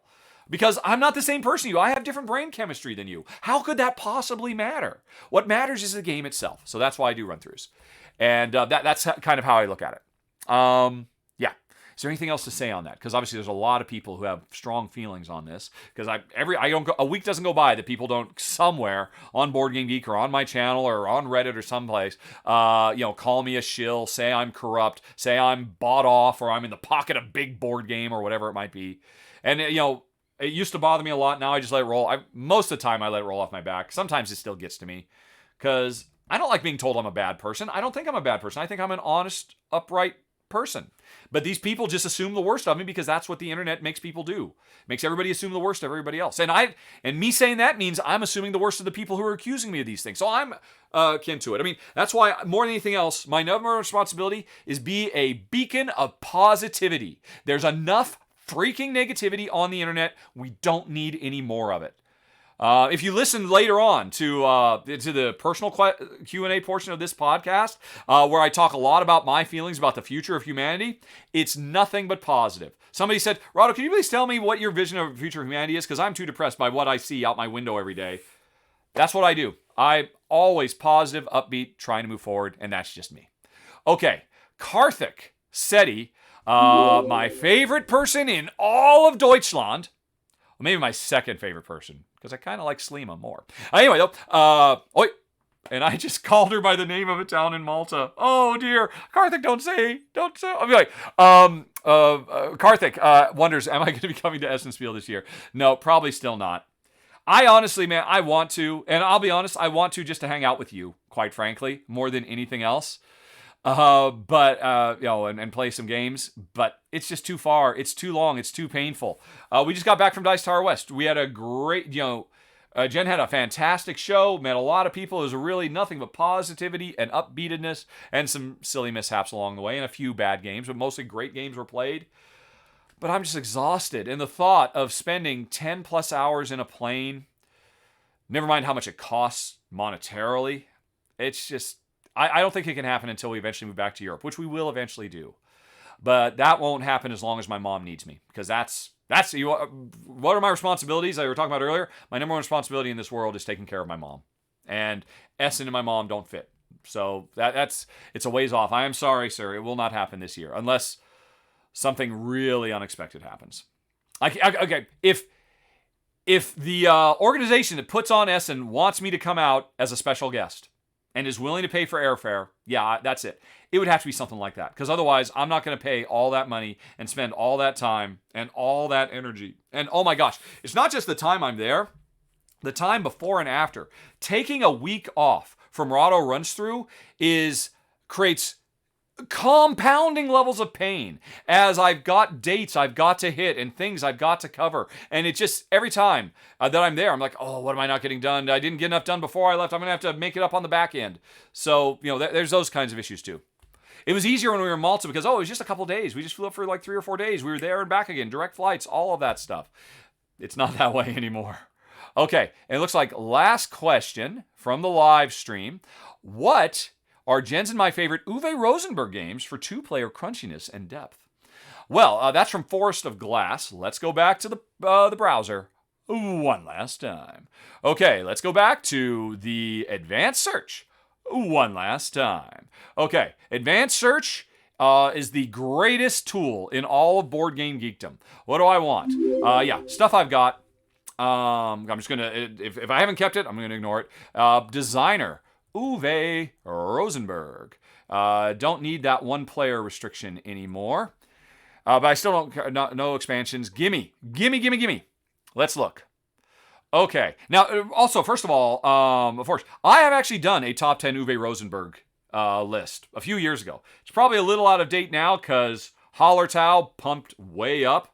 Hallertau is like just below Agricola. It's one of my favorites of theirs now. But I'm wondering, when you say 2-player, did you mean specifically 2-player only? If you did, let's go back to that search. Because obviously, the thing is, with the exception of Bonanza, pretty much almost 100% of the time, Uwe Rosenberg does a great job, like Stefan Feld, of ensuring his games work at all player counts that the box says. But you want 2-player specifically. So let's top player count exact to Uwe Rosenberg. Let's look at that list, because that's what you're really asking about. Oh, but then when I went back, it lost the Uwe Rosenberg, and it did all games that were 2-player only. Alrighty, so designer, Uwe Rosenberg. Exact. Maximum player, 2. You know what? Let's not even do owned by me. Let's just do everything he's done that fits that. Let's see what we got. Okay. Agricola All Creatures Big and Small is lovely. But I wouldn't recommend it unless you wanted to invest in all the expansions. And I expect all that stuff is very hard to get now. But even still, it's very lightweight. Patchwork is great. People love it. We didn't keep it. It just wasn't our favorite. There were so many other polyomino games we'd rather play. We'd rather play Arhayal or Baron Park over Patchwork, or Isle of Cats, or I can't think of the other ones. But I mean, I really need to do a top 10 polyomino game list. Alrighty, Field of Arl. Obviously, that one should. Obviously, that is the premier. That is the very definition of what you're looking for. It's a 2-player only game that has all the big depth and crunchiness of an Agricola. And I don't remember why we didn't keep it. You'd have to go back and watch my run through, my final thoughts as to why. Although, don't pay attention to them. Watch the run through and decide for yourself. Le Havre and Lamport is brilliant. Oh my gosh, it's so good. But it has zero setup variability. And Jen, I needed something so that it wasn't set up the exact same every single time, and it required us to be the randomizing seed that ensured the game went in different directions. So it kind of broke my heart for that reason. Hengist is terrible. I often say I won't talk about bad games. I'll just come out and say it. Hengist should never have been published. It is an actively bad design, and it should have never seen the light of day. Caverna Cave versus Cave is very cool. I don't understand why it's not as successful as Seven Wonders Duel, quite frankly. Actually, I like it more than Seven Wonders Duel. But it does have a little bit of a take that, so it wasn't really a good fit for us. Robin of Locksley is really neat. I liked it a lot. Which one was it? Oh, yeah. Oh, that's the one where you're moving. Each of us has a knight that moves on a grid like a chess piece and is running around trying to draft tiles. It's really clever. I do recommend it. But again, watch my run through to see why. This new one that's coming out this year. Orientenberger Canal. Oraneinberger Canal. The Oraneinberger Canal. Apparently it's a 2-player only game, or probably 1 player as well. Wow. I already have it as a wish list. 2. I'll leave it as a 2. No, I'm going to bump it up to a 1. I didn't realize it was a 2-player specific game. That's really interesting. Fairy Trails was very cool. I mean, this is... if you just do this same search I did on Board Game Geek, you will get a very easy to digest list. And I would say these are all good to great, with the exception of Hengist. I'm totally breaking my rule I said a while ago. I won't trash a game, but I would totally trash that game. Have not played Al Carbone. Oh, Bonanza the Duel is so good. Now let's look at me. I, of all of these, have kept Bonanza the Duel, which I rated an 8.5, and Agricola, All Creatures Big and Small, which I rated 7.8, but that's with all the expansions. I wouldn't keep it without the expansions. Those are the 2 we have kept. So I'd say those are my 2 favorites. Alrighty. And boom, that is it, folks. We are done with the game questions, except for the ones that have to do with Jen. So hang on, everybody, and we'll be right back. And Jen will be with us. Okie doke! Done. This won't disappear. I can't make it. I keep hitting the X button. It won't. Forest of Glass. Featured.chat feels I have not answered his question sufficiently. Let's refresh the page, because sometimes this feature.chat is a very cool system, but sometimes, it's just failing. It's timing out. So that's why it won't let me close it. It'll fix itself in a couple of minutes. Peliguano, thank you for subscribing this very moment to on Twitch. That is fantastic. Excellent. Thank you very much. What a nice way to end the stream, which, oh my gosh, went for 2.5 hours. This was only supposed to be 2 hours. Well, you folks had some good questions for me after all. Let's see. Wait, okay, finally. Boom. Boom. All right, discleared. All right, so let me just see, is there anything else I missed? Because my work here is done. Slivers was the bits. Peligano with the subscribe. Thank you to everybody who's for following as well. You can see, where is it? Let's go back to the talking head scene. Right there. Once we need a couple hundred more followers. We will unlock a bonus top 10. That'll be when I sit down with you, the audience. You choose what the top 10 topic will be, and then we will work through it together, not half-assedly, but we'll really dig deep and come up with a top 10 topic. The last one we did was themes the board game industry is missing out on and we should do. I had a lot of fun. Can't wait to do it again. We just need more people following the channel. And of course, another RVR, more people subscribing to the channel. And if you donate to the channel, we can unlock another RVR. And all right. But was there anything else? Hold on a second. Slivers. Was my answer on your singing correct? Was my answer? You put that in the chat thing, so I should do it there. I don't understand what you mean. Was my answer on your singing correct? Was your answer, Sliver's answer, on my singing correct? You got to follow up, man. Throw another question marky thing at me so I can see it. I don't know what you mean. But I'm exhausted now. That was a lot. Plus, I still now have to get Jen to come down here because we do have a couple of questions. What were they? They were good. I was really liking them. Let's come back over here. In case you don't listen to the podcast, if you want to know what's coming on the podcast, hey, that's a sponsor for the R&R show. That's the wrong thing. Obviously, I'm really starting to lose it. Where are you? Word. So, word. There it is. Right. Oh, I was curious. I have no idea what Jen will say. Did Jen see any games that caught her eye at the convention? And there was a recent episode of the Ezra Klein podcast, which Jen and I both listened to, that was all about games and their meaning in our modern world and the gamification of Twitter and stuff like that. And somebody asked for feedback, and we listened to it. We didn't talk about it, but I'm definitely curious to hear what Jen thought of that episode. And then we'll go on to the personal questions and answers, where we were talking about aging as a curable disease, and the status of Ukraine, and what kind of utopia can you imagine for this world, considering what's happening in the world right now, and upcoming and anticipated TV shows. A wide variety of stuff. But Jen, I've already covered that, but we have to now film those 2 game questions because they came in fairly late, or else I would have already done them with her. Alrighty. I guessed Grape Ape. Oh. Okay, you guessed. What was I singing? It was like, now I can think of it as the Hulk. Doc Bruce Banner, belted by gamma rays, turned into hulking and glamorous. But no, it wasn't. It was, look at that big ape. He's a really big ape. Bump, bump, look at the bump. It's from Twilight Zone, the movie. It came out in the 80s. It was in the intro sequence. And I want to say it was Albert Brooks who started just improvising, adding lyrics to the intro music of National Geographic, a show from the 70s. Which is a show I watched obsessively as a kid. And is on the fly, look at that big ape, he's a really big ape, bump, bump, bump. And then he had some more stuff, but that's all I remember is the really big ape. Only Kabuki Kid could have gotten that if she were here, and she was not here, apparently. I wouldn't have expected anybody to get that. Good guess, though. Good guess. Alrighty. Yes. Oh, the movie's coming back to you now. Alright. Yeah. Yeah, Forrest. I don't want to cast aspersions on people for what they've done in the past. All I can say is it's a different time, and I think overall, somebody just emailed me. It's interesting. Wasn't part of the podcast. Somebody emailed me saying they only just now had seen my video that I did, whatever it was, 7 or 8 years ago for 5 Tribes when it came out. Yeah, I guess I'll put this on the screen so we got something to talk about.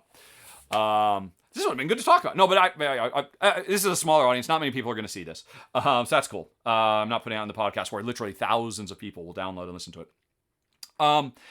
They watched because when 5 Tribes came out, for those who don't remember, it's a very, very cool Mon Cala game, interestingly. And it came out, and the most common resource you could use in the market portion of the game were black men in bondage, were slaves. And when Jen and I saw her, like, God, geez, this is horrible. And it was a hugely popular game, and no one said anything about it. Or at least in board game media. Dice Tower didn't say anything about it. Shut Up and Sit Down didn't say anything about it. No channel said anything. Just like, well, that's a little uncomfortable. Let's just sidestep that whole question. And not me. I got on my soapbox and said, this is really for a game that's supposed to be for families, it's really about the same, presentation level as Disney's Aladdin. Would it have been okay in Disney's Aladdin to have, the horrors of man's inhumanity to man as part of this in this family-friendly comedy movie with bright, colorful? No, this is wrong. Why is this here? And again, I was the only person in the industry saying this. And oh my God, the firestorm.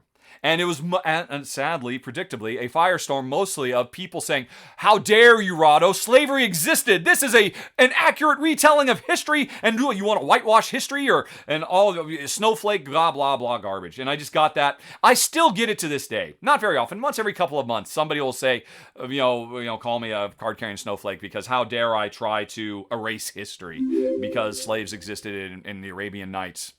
Fortunately, Days of Wonder very quickly realized, oh my God, he's right. Why did we do this? This was terrible of us. Look what this message sends. And they did the right thing. They released a new card that was more culturally. It was still culturally of the world, but it was kind of fun and upbeat. And that happened because I did that. Because after I did that, some people started coming out and saying, yeah, this is really bad. Unfortunately, it was a huge backlash. I still feel to this day. Anyway, why am I saying this? Oh, because somebody just said, oh, wow, I'm so sorry. I was just reading through all the threads. 300 people on Board Game Geek decided to weigh in on that all those years ago. And most of it was not pleasant or fun. And me just trying to say, try to imagine what this looks like and feels like to somebody who's, People in their living memory lived through this. Why would you want to do this? Why would you want to put this? Anyway, long story short, the reason I mention this is because, yeah, nobody thought twice about it. Whatever it was, 7 years ago. Nowadays, if a game came out doing that, it would be a problem from day. It literally would not happen. But if it did happen, and I was somebody who spoke up about it, it would not be an endless wall of negativity. It would mostly be an endless wall of, you're right. And there'd only be a few people who would, come out and say, well, no, we actually like being able to own slaves. Or no, they don't say that. And they don't think that. That's me casting aspersions. That's not fair. But, see, negativity, it's so easy. It's so seductive.